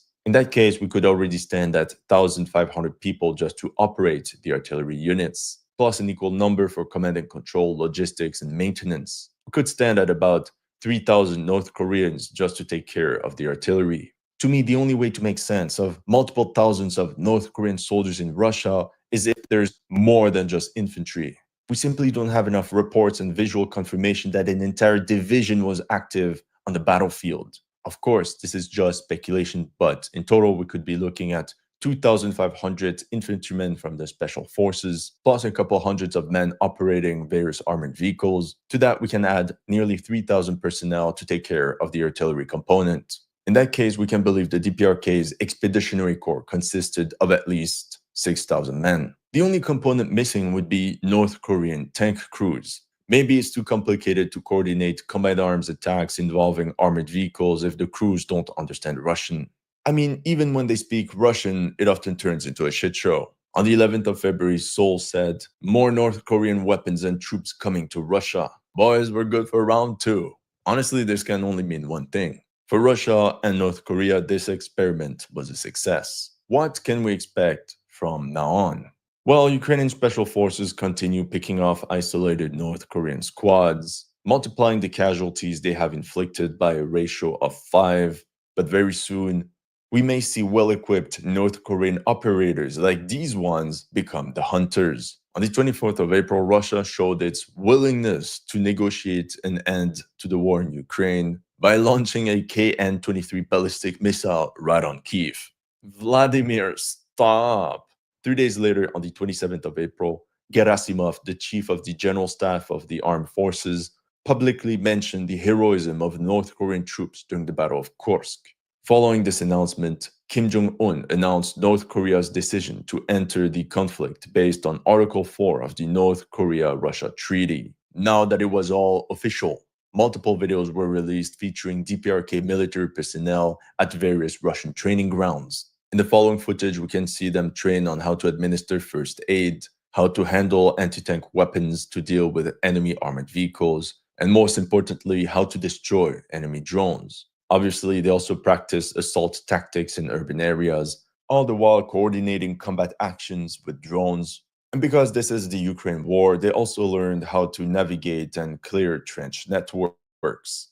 This Russian instructor revealed that the average age of soldiers from North Korea is 23 to 27 years old, and that they arrived already in excellent physical shape. As you can see, a new brotherhood was born.